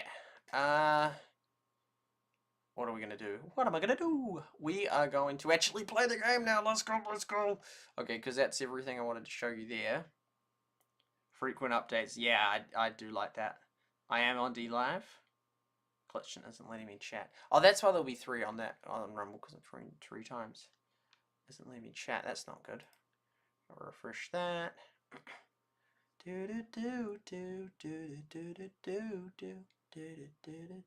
Most people don't. It's interesting. I wonder if YouTube will one day add a limit of how many you can do. Because very few people even do 2 concurrent streams. Okay, we'll go here, and we'll go. Okay, let's actually open this game up. with the update. Let's go. I don't think there's going to be a good future for Rootland. I don't think there's going to be a good future for Clash Mini. I'm really hyped for the Shipyard Games game that's going to come out. But a major thing is that it won't be like a streaming like I do with these other ones, where I just like go for it. It'll be weird because it will be, because it's like I'll be out and about recording videos and that, so it'll be a bit different. I got a GoPro recently, and I must say I'm highly disappointed in it. Like, it's not like a faulty glitchy one. It's just like the battery dies so fast. It's unbelievable in that. And you had to like sign up an account to use it. It's like, dude, it's hardware. Like, you shouldn't have to sign up accounts to like use a physical product in that. So don't appreciate that. Battery is like, yeah, just not. And even the video footage in that isn't like crystal clear like I expected, considering they've been working on GoPro for a very long time. But anyway, I will. Oh, hello, buddy on Twitch. Oh, I missed it. Crazy shit on Twitch. So yeah, you were. Wait, weren't you Hakuna Talakiri on Twitch? Weren't you like a top in, what was it? Was it Bomber Grounds? You're like the top guy in Finland or something? Maybe someone else. But anyway, good to see you. But yeah, so anyway, when I do this game of, it won't be like heaps of streams. Like the first week, I'm like, well, first of all, I doubt there'll be much competition. Like, I bet it will be like very sort of underplayed to start with, which will give me a chance to get ahead in that game of Shipyard Games. But yeah, it won't be like heaps of streams. So it'll be like the Go City where I do like episodes of it. So that will then change things up in that. In terms of streams, I don't know, you know, if the Everdale 2 isn't coming out for a year, we'll see what games are to come out. Like, I mean, what's it? Clash Heroes? We haven't heard anything about that. That's still a chance. This game. Oh, I've quit it. Oh, there we go. Well, yeah, too much painted wood. That's sad to hear. That's sad to hear. But yeah, so it was you that was top. There you go. I'm 3 in Finland nowadays. Far from top 100 global. That's such a shame they made it too pay to win. I mean, it already, like, it died, like, within, like, a month. It just, like, it lost 90% of its interest in that, which is exactly what happened when it started. And when I played it with the Reborn, I'm like, that could easily happen again. And sure enough, it did. Oh, that's why the stream looks small. Yeah. Which I prefer games when they're the other way. It's weird, though, because, like, on my iPad, it's the full screen. Like, I use the full screen now, and it would use the full screen portrait. But when I'm streaming, it's, like, way smaller when I'm using it portrait. Okay, so we'll get 5,000 of that. Beautiful. And great work, team. Great work, team. We have finally officially got all 150. Awesome, awesome, awesome. I wasn't actually here for the event they had it. But, yeah, and look at this. Look at all this. Look at this. Beautiful. Like, we're all level 11s, 12s, and 13s. Like, mainly level 11, which is a very impressive level in that. Level 11 is an impressive level at this point in the game. But amazing, amazing team. So massive shout out and thanks to Manawatu, to 42, to H4 Loving, to Avuki, to Tango, to James, and to Quinton for your valiant efforts and teamwork. You've done amazing. And they often get the first. That one, they only had 2 of them, but often all of us. But yeah, we're officially a maxed one. Very few clans in the game. There are some that we're not the first, but there are not many clans in the game that have got to 150 stars, meaning that every single event is unlocked. Every single event is unlocked, which is really, really cool. So we've unlocked everything. So those final 3 we just got when we had 150. So we're maxed in that, which is epic. And we're level 11s out of 16, which is real impressive. So I love how much progress we've made. It's been an awesome thing. Sometimes I just take it, and occasionally I get lucky, and it sort of counts. Let's look at all the chat going way back. Kim's joined. Kim's kicked. We need level 9. Normally that's the first time they're kicked for just not being level 9, but normally they just go inactive. If they're low player, like almost without exception, low players that join just go inactive. And Minecraft again. I saw the new Everdale, new company. Yep. So 2 days. So that will have been the one that pushed them over. Then they fill the events. And then that one, they just got it again. So, yeah, still that census stuff. Yeah, 150, awesome. Also, I am going to be this one here at level 12, because I'm max level 11. All of my heroes are max upgraded. Level 12 is a lot of stuff, like those 2 heroes you're going to have to spend a whole heap for. And then, music sounds a bit different. These things here I'm going to have to upgrade. And that I'm going to have to upgrade. And now another building, apparently. So, yeah. I'm not sure which I should go for first. I reckon we go for level 20 first. Boom. Oh, it's annoying though, because I have all this stuff, which I need to get rid of. How long till that? Oh, that's only 18 days. That's a shame. And we're going to get that. Yeah, we can do here, and then we'll get this done. Top 9 in Finland, just checked. Really catching up. I wonder how much I'd be in the game. I reckon I'd still be in the top 100 in New Zealand, but I almost certainly wouldn't be first anymore. Clash Mini is going to be next. Clash Mini's gonna, yeah, no, not Brawl Stars. It loses 80% of players nowadays. Peak is 120. No! You're joking me. Is that on Steam? 120? I mean, that wouldn't include all the mobile, but that's insane. If it's 120 a day, that's just absolutely nothing. Okay, we'll do that. Oh, it's about balancing it. So you're trying to cycle, so the task that you can't... Wow, we got over 300 tokens now. That's awesome. We can do another one of them. That's real hard to get to. So you want to try and balance it, so you sort of like ease up all your resources without running out of any of them.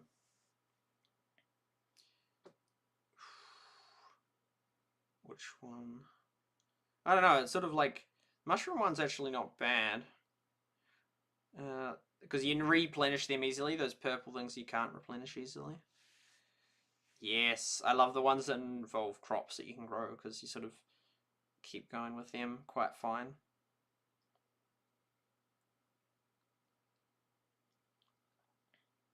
Spend a lot of time just tapping like this. That's crazy. That's just absolutely dead. Honestly, so it's just sad how the game became so painful. It's a deadly cycle. Like, if a game isn't good enough, then they don't have enough players to get the like cosmetic purchases, and so then they try and make it more and more pay to win, and they just lose more and more players. I don't know, but it wasn't Brawl Stars though. It was different from Brawl Stars, and I actually liked it more than Brawl Stars. So it's just a shame that it's just died again, like so quick. Like that they would have spent like ages, like over a year working on that update. That's so sad that it's just been killed like that. Like that was crazy. That first week was epic. Like there was so many people. Like the servers kept bursting and that, and they were so hyped. And we even had the dev come on, and it was insane. It was so exciting in that. It's a shame I hadn't streamed it since then. It was like October, which was like when it came out. But even by the time I did the final stream, I think it died off. Like it lost half its interest. But yeah, it's sort of a shame. Complete copy. But the game was fun. Yeah. It really was. Sort of a pain having all these new animals, because then you have to like manage all the resources. Can't do that and that. I think we have a lot of wheat, don't we? Oh yeah, but get some mushrooms. That's cool that we can do that. In the shop, I'm really excited to see this thing. Do they do new animals? Why is it in balance like that? Oh no, maybe it's just normally like that. I feel like they've added one more animal. Maybe not. Always options. Oh, it's only 5,000. 100%. 100%. That's cheap as. That's really nice. I guess they wouldn't want to make something that's just like is real hard and like hardly anyone can get it. The good thing about lots of animals though is that you can do more of these, which is helpful. For ages there was a glitch where the guys weren't progressing in XP, but that's gone now. And not because of the update, but I'm glad it's gone. Put her on grass. An easy 15-minute task. Yeah, I'm sorry, we're not going to be doing a Clash Mini stream after this. This went like way longer than I thought.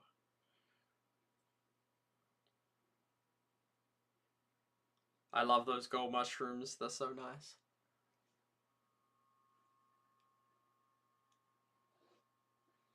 Another the owners ignored all of the criticism.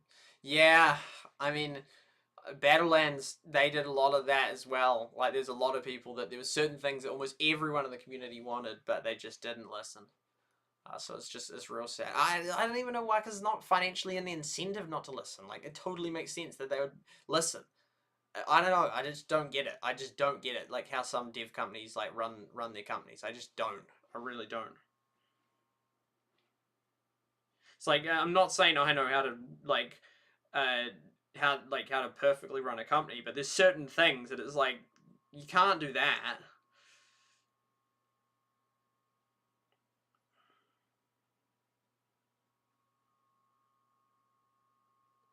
I'm like really excited about this trade house. Like this sounds awesome. Ooh. I wonder what the value loss is. Oh, and you do new. Oh, that's really cool. Oh, and then that to get more trade offers. Okay, I love that. I really love that. I love that a lot. Don't really need to trade those things. I don't. Definitely not that bottom one. And it's even got, you can see it. Oh, that's so cool. I love that. That is really cool. It's taking me a while to get organized. Like, sorry, folks. Like, because we've got the new content to look at, we've got like all these people to get back working again, all the animals to get back in, and like figure out the trade-off of stuff and get these thorns cleared. Yeah, I think I will get to level 12, but we just want to figure some more stuff out. 40, great. I'm fine with that. That's fine by me. Because like, yeah, the stuff that starts costing like 60,000 and animals start costing 100,000, over 100,000. So anything under 100,000, honestly, at this point, I'm like, yo, I'll take it. That one.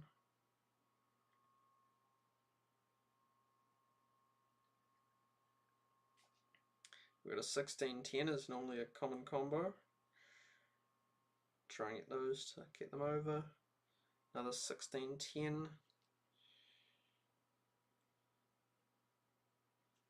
72, 72. It takes me a while to get organized with all the stuff.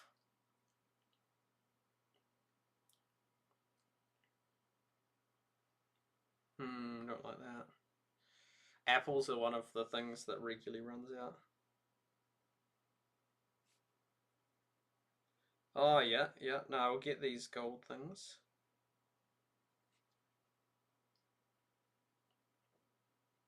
It's a shop called the Funky Pumpkin I love going to, but it closes at like 6 o'clock. And there's like literally, I'd say there's like 20 times or more now that I've like gone past it. And it's like, if that was open, I would buy something. I used to have the frozen mango, the SB brand in that, but I'm not gonna have that anymore. I've finished my final ones of it. I'd ordered like 21 kgs. No, maybe it's 19 kgs. It was about 20 kgs of frozen mango, and it was very nice, and it lasted me a few months. But now I'm through it. But I'm not gonna go do that anymore. I'm going to go with frozen passion fruit instead. Frozen mango, there was, well, because I used to have frozen berries, which was really nice, but then they got really expensive, which was really sad. Because I used to get, what was the brand for the berries I used to go with? I can't even remember. It was the cheapest one though, and they were real nice. They used to be $9.50 for these frozen berries. No, I think it was SB frozen berries. It used to be $9.50, and they're real good. They're real good. $9.50. But then the inflation's hit so bad that when I last saw them for the exact same product, it was over $17 now at the same shop. At the same shop, used to be $9.50 in 2020. In 2020, mid 2020, it was $9.50. I found a receipt. I'm like, what the heck? That was $9.50. Like, I remember it used to be $9.50 and that. Over $17 now. The exact same product for these, and that was really sad. So I'm like, dude, I can't afford that. That's ridiculous. $17 for just a kg of berries in that, and I'd probably have like maybe a third. Like I'd have 250 to 333 grams, so it'd be like 2 or 3 sessions in that, and then on a good way. And I mainly just switched to popcorn in that. Like I just bought a 20 kg sack of popcorn, and popcorn lasts ages. Although even a sack of 20 kg sack of popcorn, I got it mid 2022, and I've just about finished it.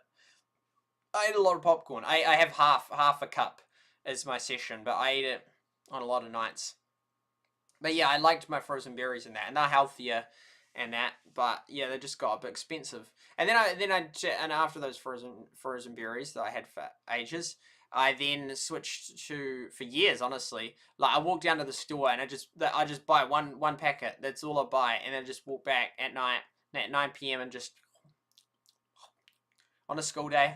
It was just really nice, eh? It was just so nice. It's just so nice. Just lovely blackberry. Just so tasty, so flavorsome. It was wonderful. But yeah, those days are gone. So yeah,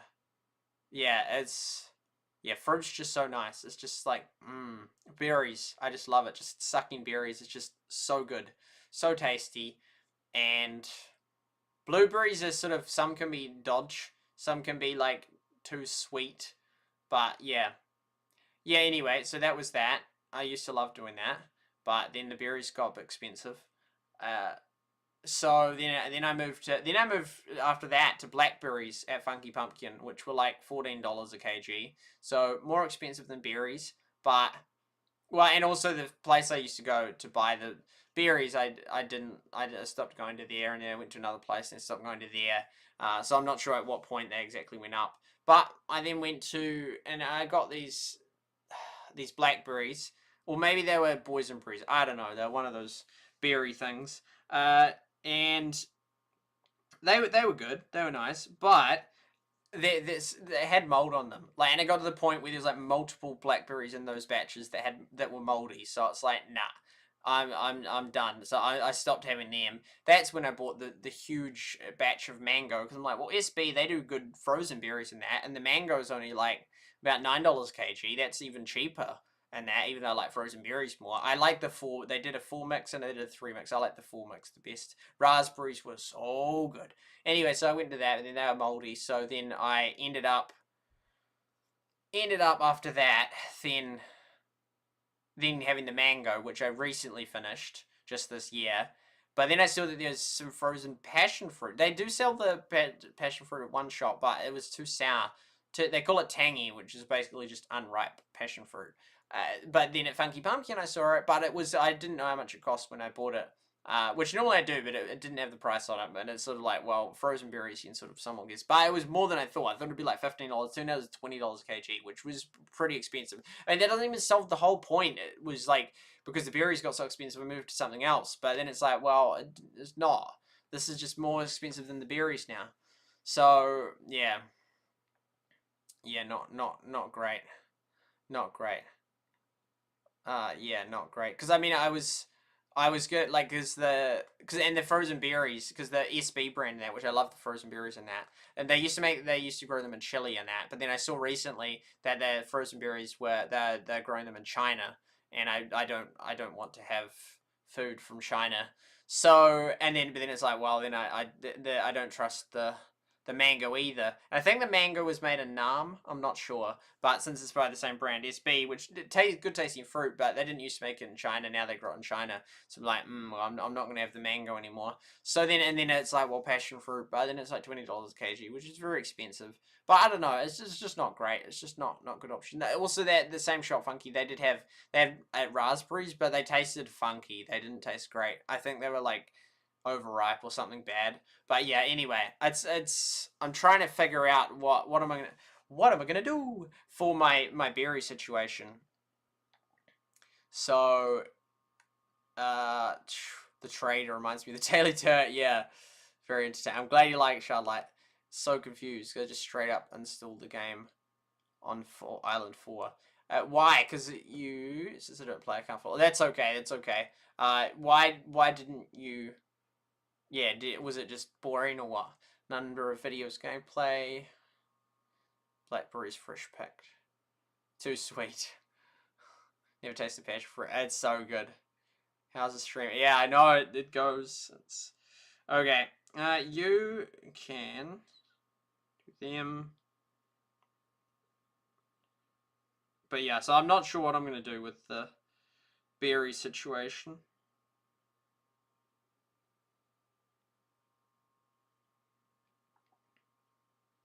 Oh, that's a good amount of them. Sure.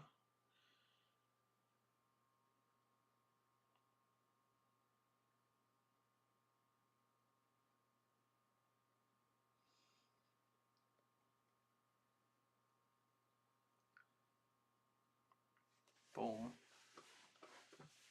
Right, I'll get that 40k thing immediately, as soon as I get enough.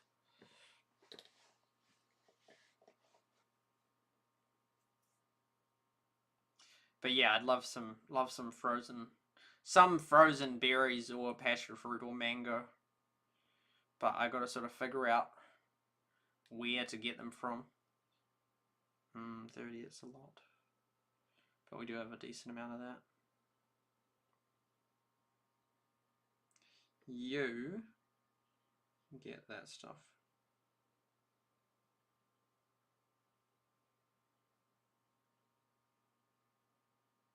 Boom. Oh, there's another one there. Cool. Feels weird having that. It's like a new edition. What are these super things? 20% chance. Was that only if you upgrade it?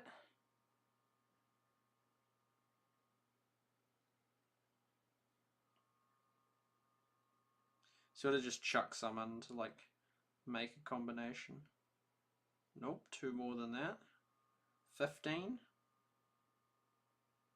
It was 16 and an 8. Boom. 48. 70. 22. 6. Oh, it's a tiny bit less. Okay, what we'll do, I'll chuck that in. Oh wow, that's like real high. Try and use up some of the dud ones. Like if it's like under like 12, or really under 13, because the 13s can do the 26 if you got 2 of them. Then we're like a 23. Yeah, there we go. Okay. Oh yeah, no, there's a 23. Take it away. Cool.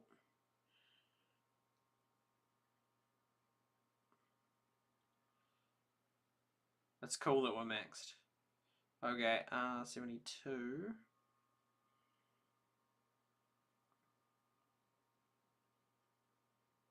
Oh, that's pretty good. Okay, can we drop off 1 value? 17.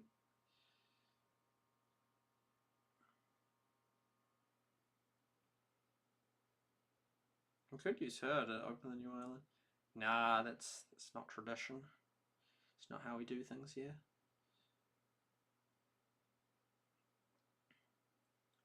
In this one. Oh wow. 10, 9. So that can't work, so then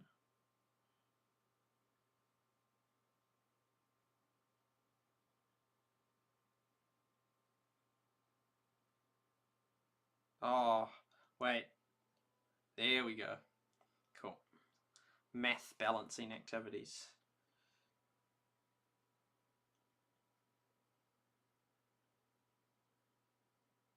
Let's get this new island opened up.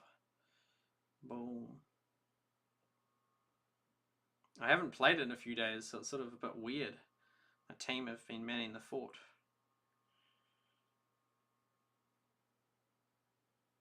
It's a good game, but it's just like, oh, I'm just so sick of these games being killed. Like, that's all we've had for years now. Since Rush Wars, just killed game after killed game after killed game. Or, if you're lucky, just, like, completely dead game, like Bomber Grounds. 4 more, we'll just quickly get into... Ah, it's right on the road.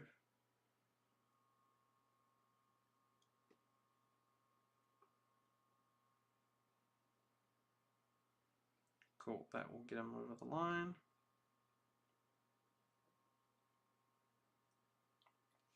That'll be cool to be level 12. We're just such a strong, awesome team now. We browse clans. Devondale, oh, the 2 ahead of us. I wonder if they probably will have hit that awful level. Whoa, that's inactive. Where they... I think people really struggle to get new members because people quit so much, and then it further, like, yeah, it just has this constantly cycle effect. Oh, Janelle! Janelle was once part of our team. There was another dude that was in one of those other ones that was... But yeah, we're almost... we're almost, oh, that's just the final thorn. Final boss. Oh, that's a heap of grass. Cool. You can go on that.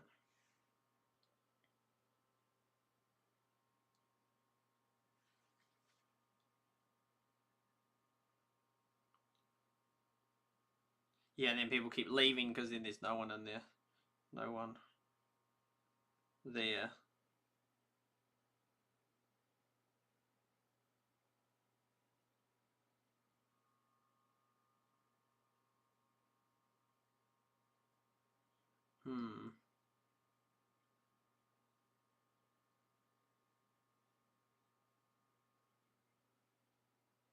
Cool. 7 of them? Yeah, we can do that. It's, yeah, there's just so much to do when you haven't played for like a few days, and there's new content, and you've just unlocked a new island. It's like, whoa, too much content. Okay, let's open this. Oh, takes 2 minutes. We didn't used to have to do that. The next one will be like an hour, then 2 hours, then a few days. Ricky's team is doing well. Good, good. Plant berry bushes. I've thought of planting blueberry bushes here. They have cheap pick your own. I should freeze up a bunch. I used to years ago. I like how it's a math puzzle to choose the teams. Yeah. Might be enough hogs.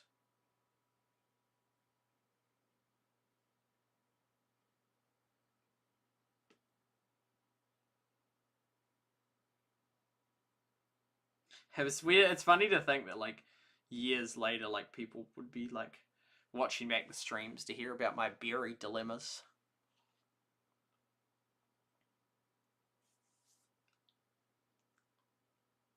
Many sticks, so I was 240.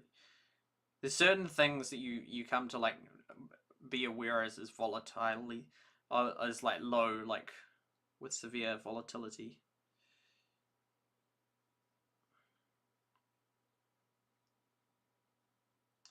That's 50.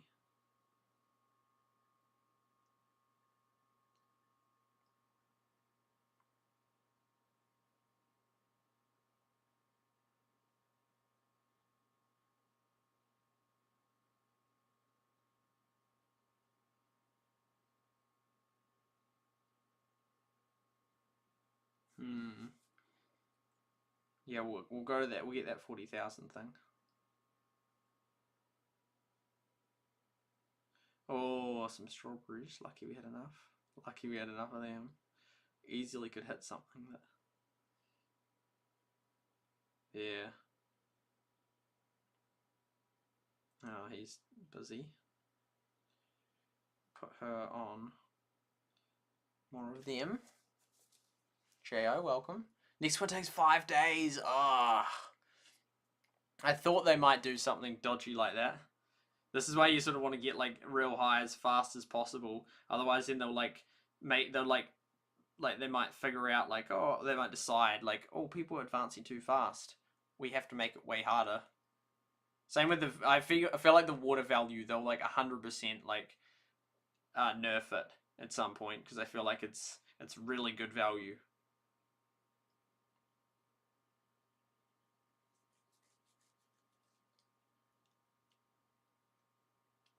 That's right. I was gonna put in like.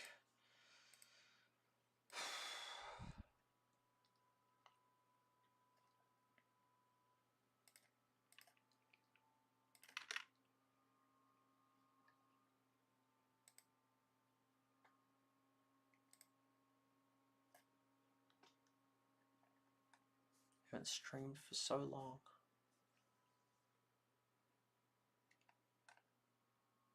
Rootland. Oh, you are allowed to stream here.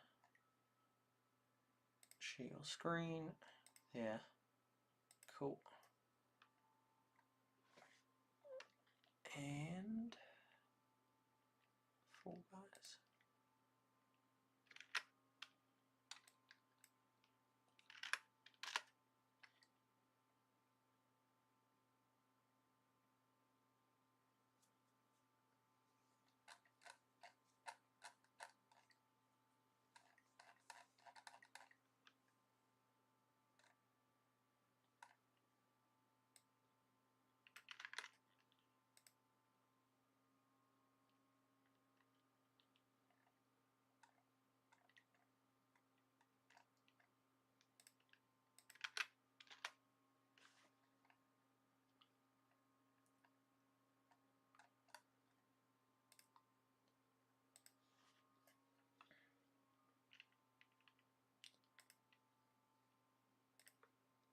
Just get the Rumble one up.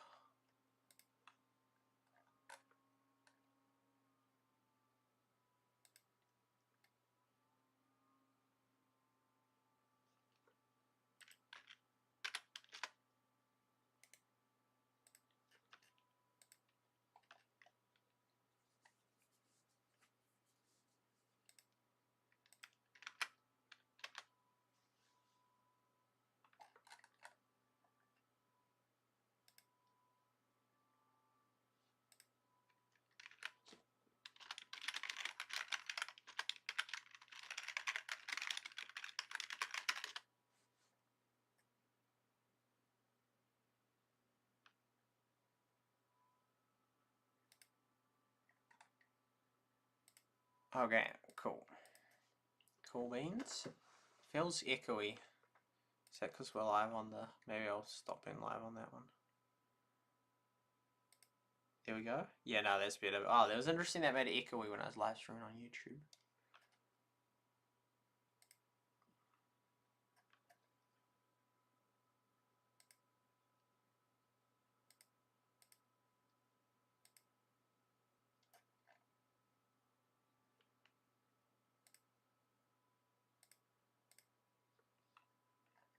There I go.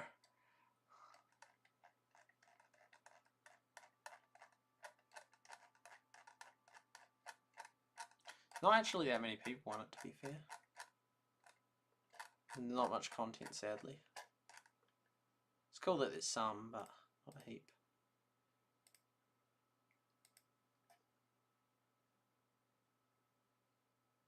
$2.50. Yeah. Yeah.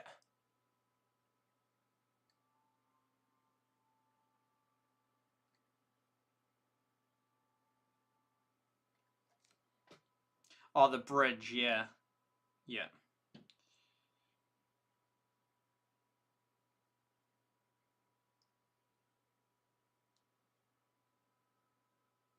I don't know why I get so tired when streaming.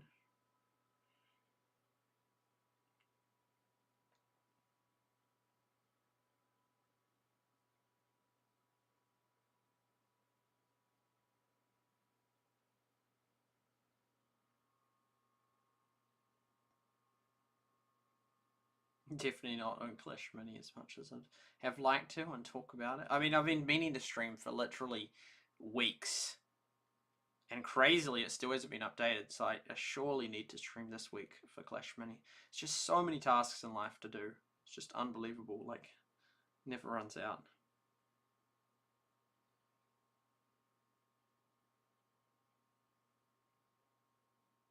It's still unclear to me whether this auto, like, if they can multiple respawn at the same time, or if it's just one at a time. So we have the 5, then the 50 to do to get it up to level 3. Then we'll be able to do 1 to level 4, which will be awesome. Which I would do this one here because we need those yellow things a lot. But maybe this one here has yellow ones, but it depends how many. I wish you could know more information in advance. Like, rather than pets, for example, just saying like that, it would say like, well, what is its diet? And even a list of the specific orders would be real helpful. Super Muffin, yo, welcome to the stream. Yo, it's been a long time since I last streamed, let alone Bomber Grounds. But nice to have you here, man. Nice to have you here. It's been ages. It's been ages.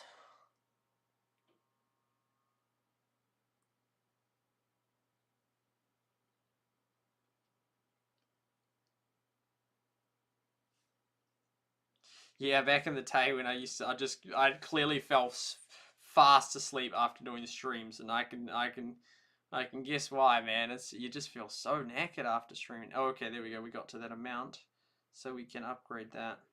Let's do it. Boom. I love ones that don't take ages. What? What is that for an order? That's insane. It's like $1,000 in coins. Oh, the other ones swap over. Oh, so those things are just swapping random stuff that... 27 of them for that. That's a lot.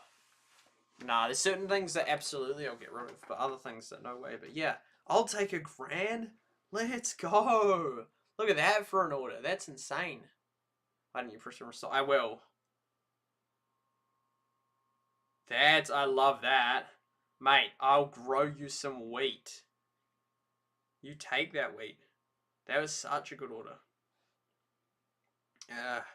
Hate it when they request that. Okay, so you can...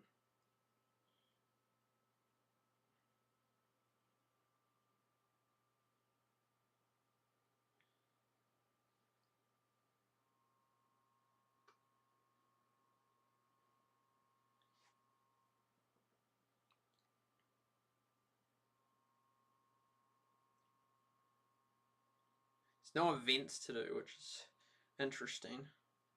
Oh, that's there, so we'll get her to get that one.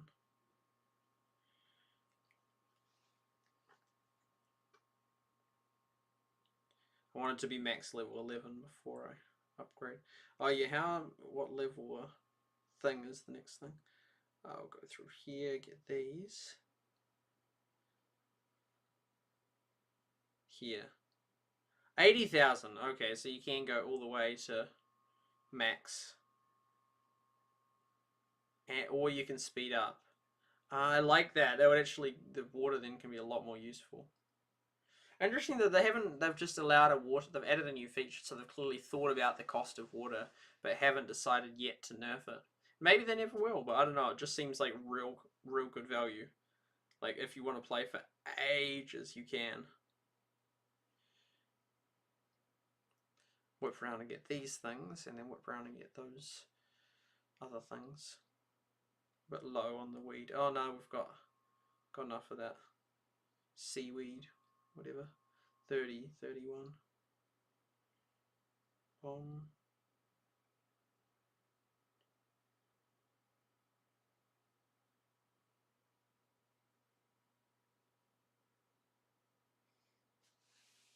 I wonder if they had a wiki. I don't play them. Like, there is, yeah, fan made wiki, yeah, as Joam says.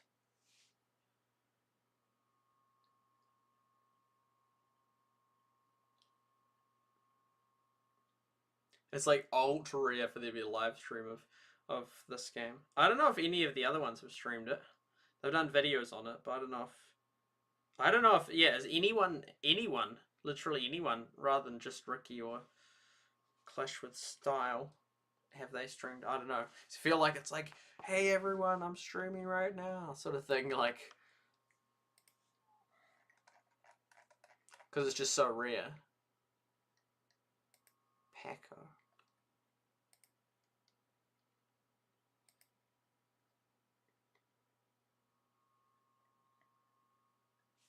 That's not good.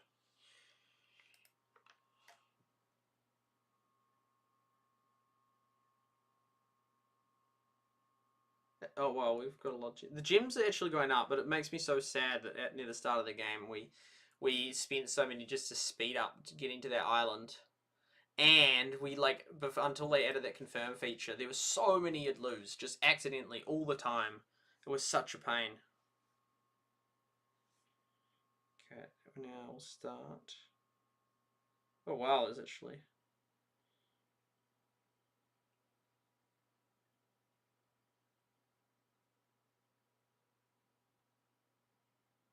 Oh, another one of them.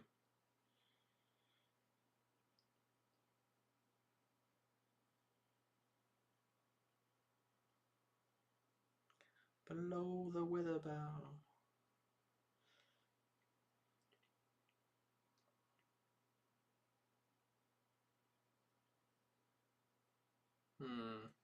We have to do one of them. One for Heyday, very useful. Yeah, Barnes / Mal did so much awesome work on that. She headed it up for years, but then sadly in about 2019 or so, retired. But she was awesome. She did such a great job.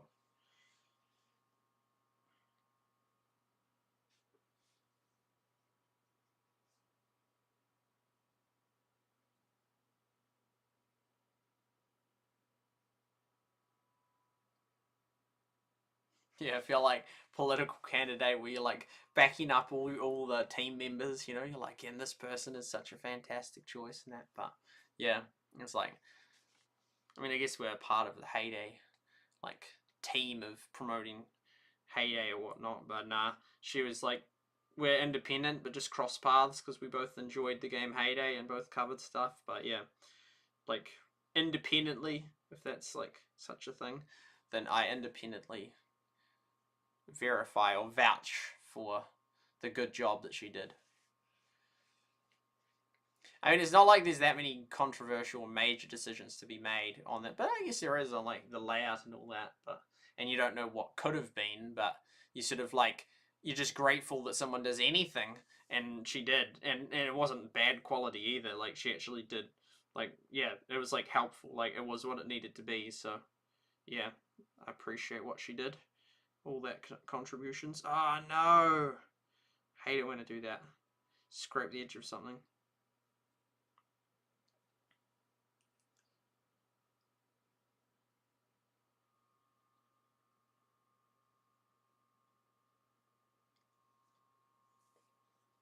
Ricky hasn't streamed Battlelands, a few videos. Right, interesting. Yeah, it's weird it's the second channel. I mean, that was back in the day what was done. You know, couldn't put non-Supercell content on it. I did that. I started, well, I don't know if of the Heyday ones I did. I'm not sure what other ones were doing. No, I mean, Galadon had been doing other stuff, but not, like, frequently. Where, yeah. My name's PewDiePie. Such an iconic YouTuber. Yeah, I wonder what he'll do after YouTube. I mean, you might say he'll never stop YouTube, but we'll see about that. Yeah, if there's a event going as well, it would just be chaos, because it'd just be so much to do. Yeah, I love that gold mushroom event. It's my favourite event. Which one is it? The harvest everything with the 2. I don't know if it will give us, like, harvest everything 1 anymore, since we've got it to 2. I only see 3 root lab. Wow, that's not actually many. It's cool he's done some. Saw an old comment from you. Did SuperSight have a B icon for? Yeah, back in the day.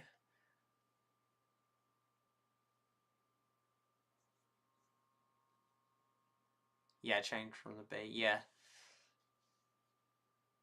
The only where, yeah, that I have the B icon still for my Discord. It's the one I've always had.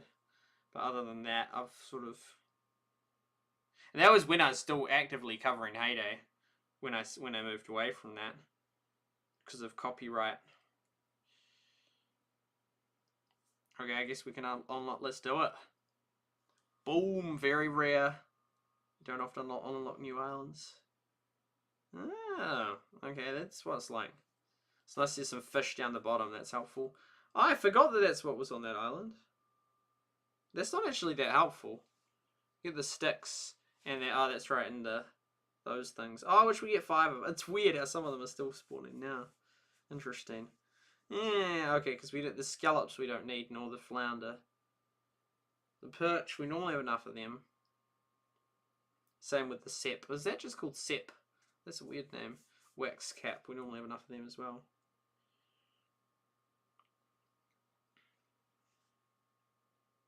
Oh yeah, we can pick them up.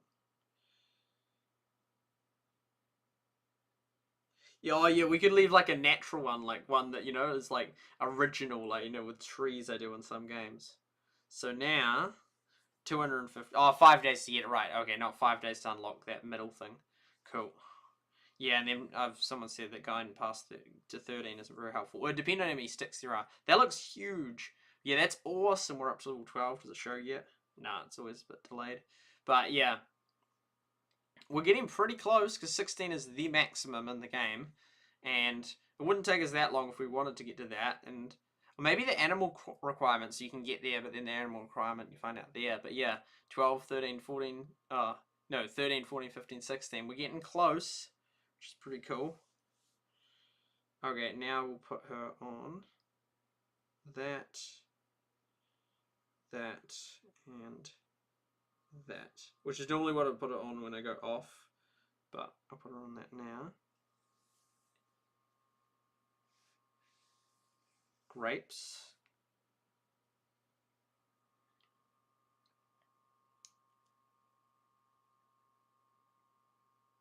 Screenshots. watched and commented on every single video and stream. It was a project I worked a long time till I caught up. Boom, boom, and now you've caught up. It's very impressive. And now I don't do that much content, so it's not too hard to keep up with it. I do a bit on Rumble, but nothing like the days of 2019. Oh, there's some strawberries that I'd want to save up for. To get that. Yeah, so we've basically cleaned out the islands, and then you can like play by respawning more and more stuff if you want, but I'm not going to do that.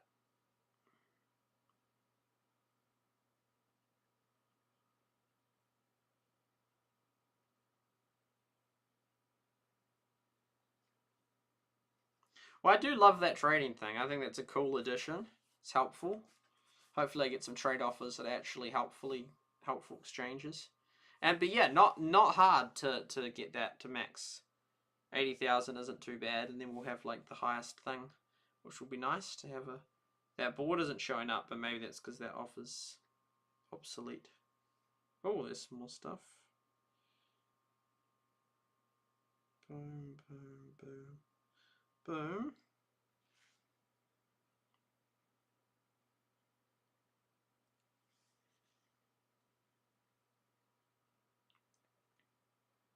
Solid effort. But yeah, that's Root Land. You know, I could do a whole heap of stuff on the Excel for hours, but I don't think many of those stats have changed. There's been like an animal added in that, which changes it a little bit. But yeah, we're up to 30, so we're maxed level 11, and now we're going to be working towards level 12. I should really check the costs of things. How much? Oh, 150. That's nasty. And then what do we need? We need strawberries there, yeah. How many of that are we up to? Oh yeah, that's a stable amount, plus the strawberry order's next one. So that, he's not yet. She is not yet. Oh, not yet. The final two. 200,000 plus. This here, there's very little point upgrading her, because, well, actually getting that white thing that she gets is kind of helpful, but definitely not those other things.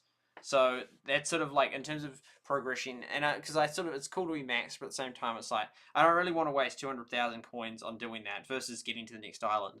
Like that's just not even very helpful at all. It's like almost no benefit to upgrade that. Him for 100,000. A, it's like way cheaper than her, and B, it actually gets another slot, so that's actually something worthwhile. Plus the potatoes for 100. But then you're not going to need many potatoes, so I could easily just do just Angus and that. So then those two, plus then just go to the next island. Oh, and then animals, 200,000, man. Oh, there's 60,000. Interesting, because this guy was like 140,000. So I don't know. Maybe I'll just sort of try and get by as like keep going up islands now and give up on just trying to keep maxed. Eventually, I'll try max out, but for now, I'd like way rather get to another island than get like a seal. Like I don't even need this seal. So, and it looks way more impressive to be high island. Plus, you have access to more resources. So, I think certain things I'll get, like, you know, I'll definitely want to get the trading post maxed. I think that will be a cool thing. And then get one of these just so we have access to potato. I'd really like to have both, but then it's expensive as. And probably do Angus as well. And then probably get that thing because it's cheap. And then, yeah, move on towards the next 250 because that's just cool. So be moving up. Man, I'm really feeling tired. So I'll actually put this in end mode, and hopefully it doesn't run out of power before then. So I'll just set it up.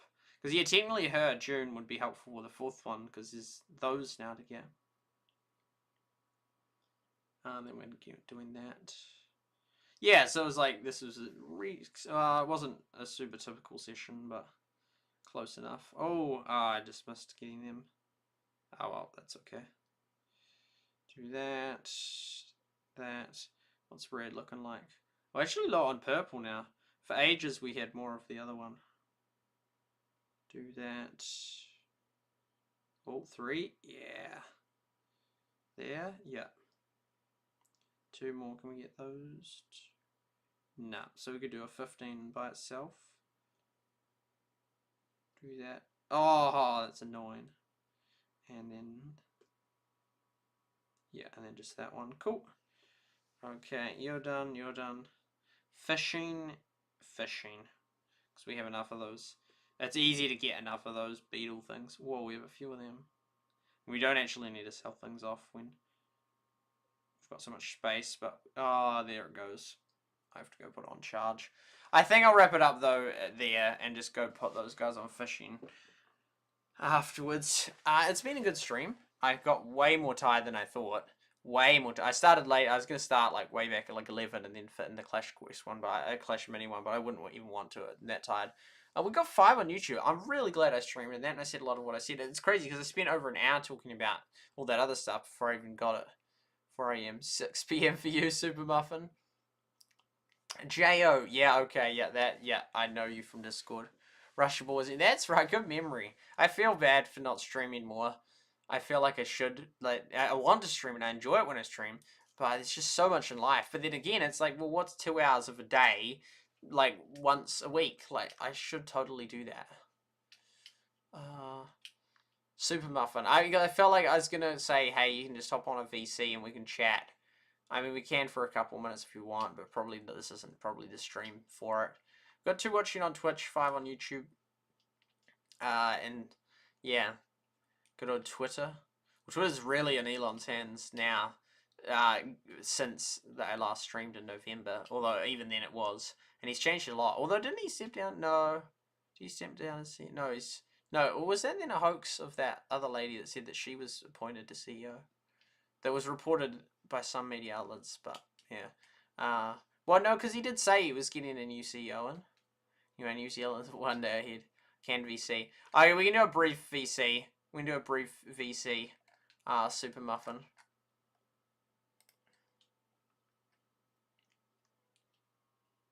Yeah. Okay, here's the call.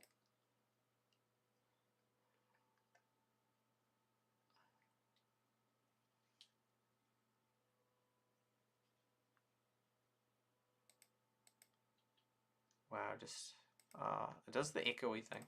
Okay, but yeah, it's been a good stream.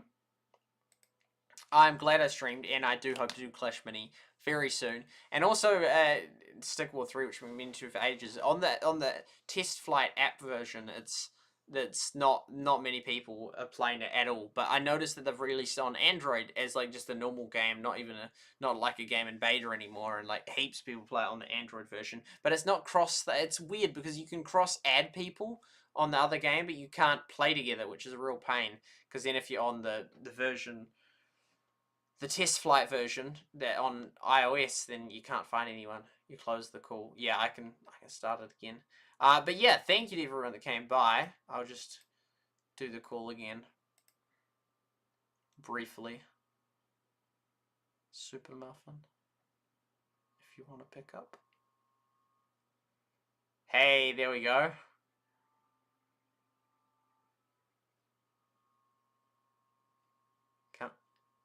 There we go. Hello, fellow. What game was that? Bomber Grounds. That was some good games. Thank you for joining the stream. I'm a bit tired, so probably not the best, but it was nice that you could make it, considering I hardly ever stream. But you managed to make it.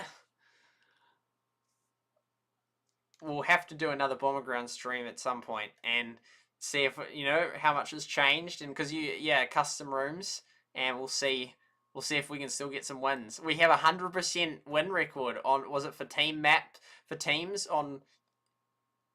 That's insane. That's crazy. Oh, thank you for coming by the stream. It was good to have you. And yeah, when I do the Bomber Ground stream, I'll let you know, and we'll have to do it. It'll be good. Okay, I'll end the call now, but good to chat. Cool beans. It's just brief, short and sweet, but it's nice having you here, Super Muffin. Oh, we can't hear him. No. Yeah.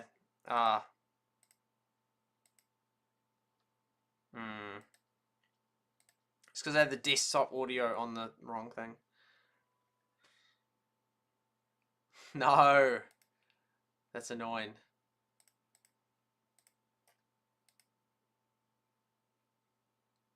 It's really annoying.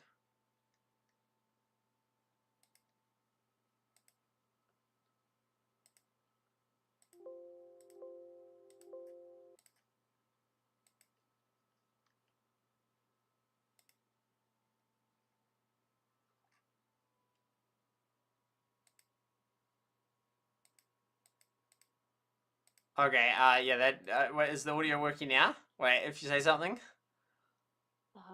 What? Yeah, they can hear you now, they can hear you now. Sorry, it didn't go through last time. Did But my yeah. voice change than last Sounds pretty similar to me. time? Alright. Cool vein. So I will have to do Bomber Grounds. Bomber Grounds. Next stream I'll do Clash Mini, but after that we can do Bomber Grounds. I'll tell Josh, no problem. Sounds good. Okay, see you then. Bye. Cool beans. Nice that we got him. Okay. So yeah, that's gonna be the stream. I'm glad. Whoa. Wait, which hand is it? Wait, what? They're like shadow, but then it's sort of like tripping out because it's green screened. That's weird. I didn't think you got shadows with green screen. Anyway, thank you to everyone that came by. I'm glad I did the stream. So thank you to Lynn for being part of it. Thank you to Super Muffin for being part of it. Thank you for ShardLight for being part of it. Thank you to ValKP on Twitch for being part of it and YouTube. And Lynn on Facebook. And Lynn on Twitch. And Hakuna Terry for being amazing and on Twitch, at Bomber Grounds, and Jo for coming by. Yeah, it's been a good stream. I'm glad I did it. I always am glad. Well, not always, but most of the time when I stream, I'm like, I'm so glad I did it. But then it takes me so long before I stream again. It's just honestly. Anyway, yeah, it was good. We got a good stream in. So, yeah, we'll do the photo as we do. There we go, going strong. Stats, we had just one viewer, not great stats. Although we had like 5 viewers for a lot of it, which was kind of cool. But yeah, really low. 45 though. I really do like that number. But yeah, that's okay. It's not really about the numbers and that. But then at the same time, in the long term it would be, but I've sort of accepted that I'm not gonna be a streamer. Yeah, but that's fine. I mean, I'll stream and I'll cover the next a couple more games, but yeah, I think that my time streaming is coming to a close. But I'll still be around for the next few months and hope to cover Clash Mini hopefully this week, and then Bomber Grounds with Josh and Super Muffin, and cover Supercell's games like Clash Mini or any other ones that they release in coming times. Rootland. I probably won't do another Rootland stream for a very long time, if ever. Not because I don't like it, just because like there's so many other ones that I want to cover. And yeah, 45. But I mean, it's like fine. Like I used to be like really bothered and sad when I wouldn't get many viewers, but now I've sort of accepted that streaming isn't going to be my thing. It's not, and I'm not putting that down. This is not as a defensive move, but I'm not putting it down to like, well, I was just such a terrible YouTuber or a terrible streamer. Like there is a hang of a lot of like a hang of a lot.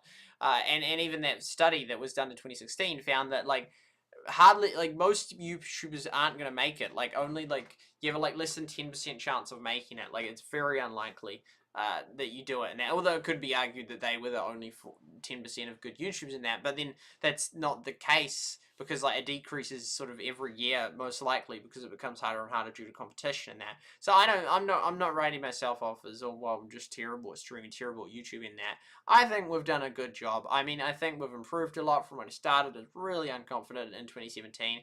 Way more confident now. We got a cool setup. I mean, obviously this isn't great, but that could be kind of easily changed, kind of not. Otherwise, it was easy. I could just fix it. But yeah, we know we've got the time, we've got the chat down there. We stream on multiple platforms. We cover the various games, and yeah, and got some awesome mods. So yeah, I mean, I think we've done well on that.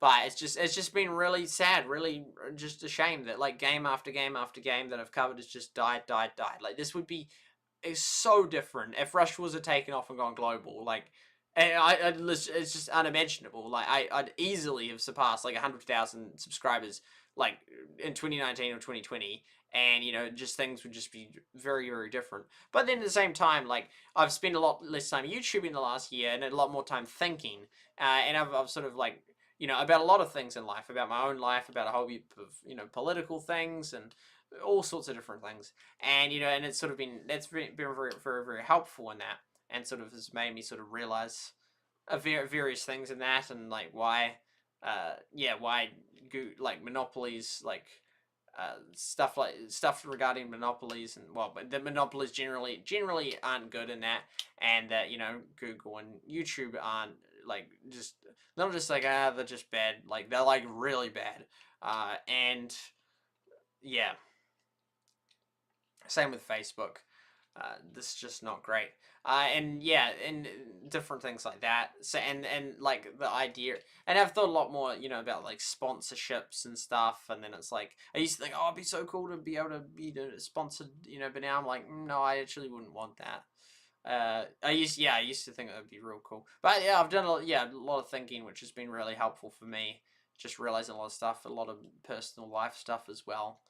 And that, but then it sort of makes it harder, because then you realize, okay, well, I wouldn't want to compromise myself in that area and that area and that area, and then you're like, oh, flip, that's like so many areas. That means like I can't do this, or go here or here, and you can't do this or that, which is like kind of limiting. But actually, I think there's a reason why I wouldn't do those things.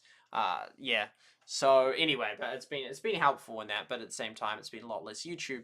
But then it's like, well, if the YouTube's not going to sort of lead to anything, then I'd rather prioritize other things, which is what I've done. But at the same time, I haven't entirely, and sorry, I just use YouTube as just the default word, but as in content creating, like Rumble and stuff.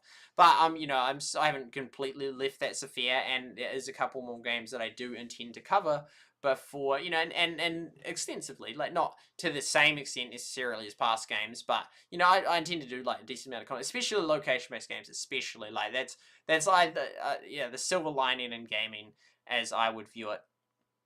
So yeah, anyway, a lot of thoughts. But yeah, even if you aren't streaming per se, you don't leave us entirely. Some of yours was circumstantial, the killed games, the unjust. Yeah, stuff like that all sort of was sort of a shame. But maybe for the better, actually, because I mean, I don't know. I think that actually I would be better utilized in society, doing stuff more important than just gaming, and that. Yeah, I don't know. I don't know how much to say about that. I don't know. Yeah, I feel like I could be better utilize my abilities in other areas and that. Anyway, we'll leave it at that. Thank you everyone for being part of the stream. Thank you, Lynn, for moderating. Thank you to Supercell for the camera. Thank you to 24timezones.com for the screen below. Thank you to 360 Marion for the reflection of the screen. Thank you OBS for the free streaming software. Thank you to Restream.io for allowing me to stream on all the different platforms. And thank you to Trovo, Twitter, Mobcrush, Rumble, Facebook, DLive, Afrika TV, YouTube, Nimo TV, and Twitch for allowing me to stream on your platforms. And thank you to the creator of the game, Rootland, Second Leap. Thank you to the members of my channel. And yeah, I'll get that list up now.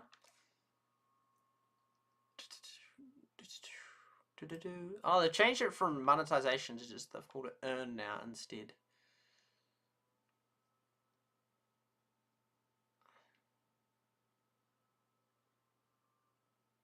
YouTube partner options. Wow, it shows when I did it. 4th of July 2017. But I didn't start monetizing then. But that's so early on after I started my channel. Now they've got that 1,000 subscriber requirement.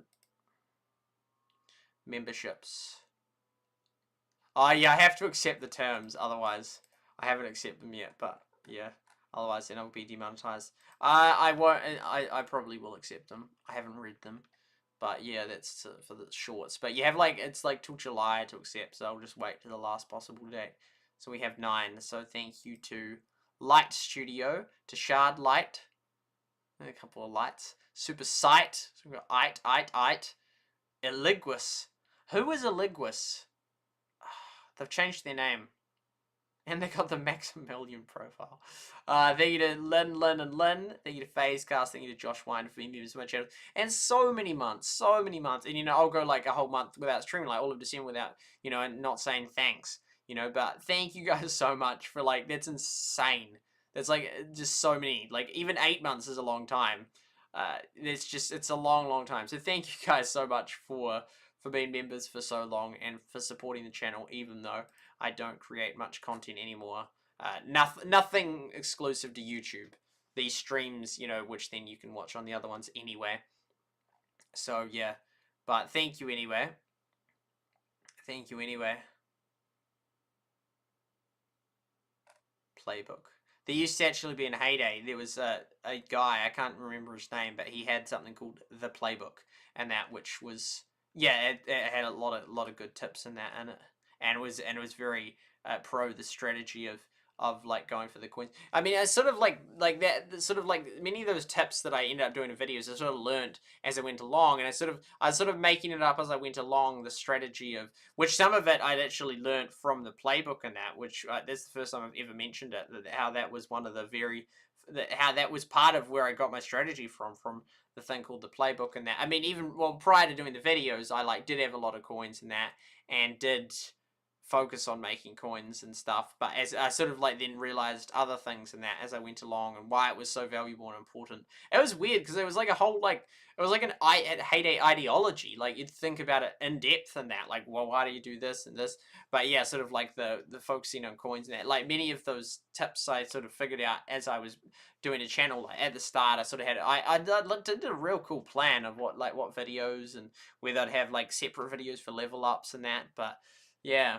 Man, what a life, what a life. I mean, like, just even the YouTube stuff I did, like, that's just been crazy, let alone everything else in life. It's pretty insane.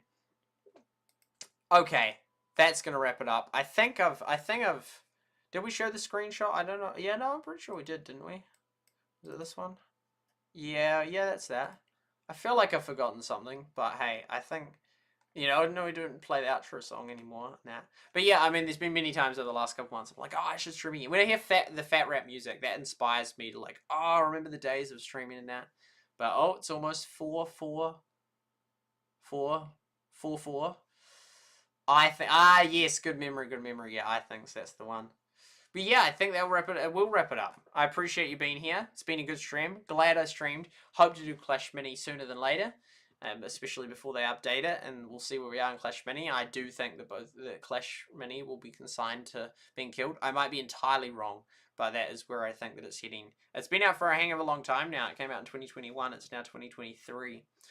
That's going to wrap it up. Very glad I streamed. Very glad to see you all, and I'll see you all next time. Thank you for being part of the stream. Good night, and God bless.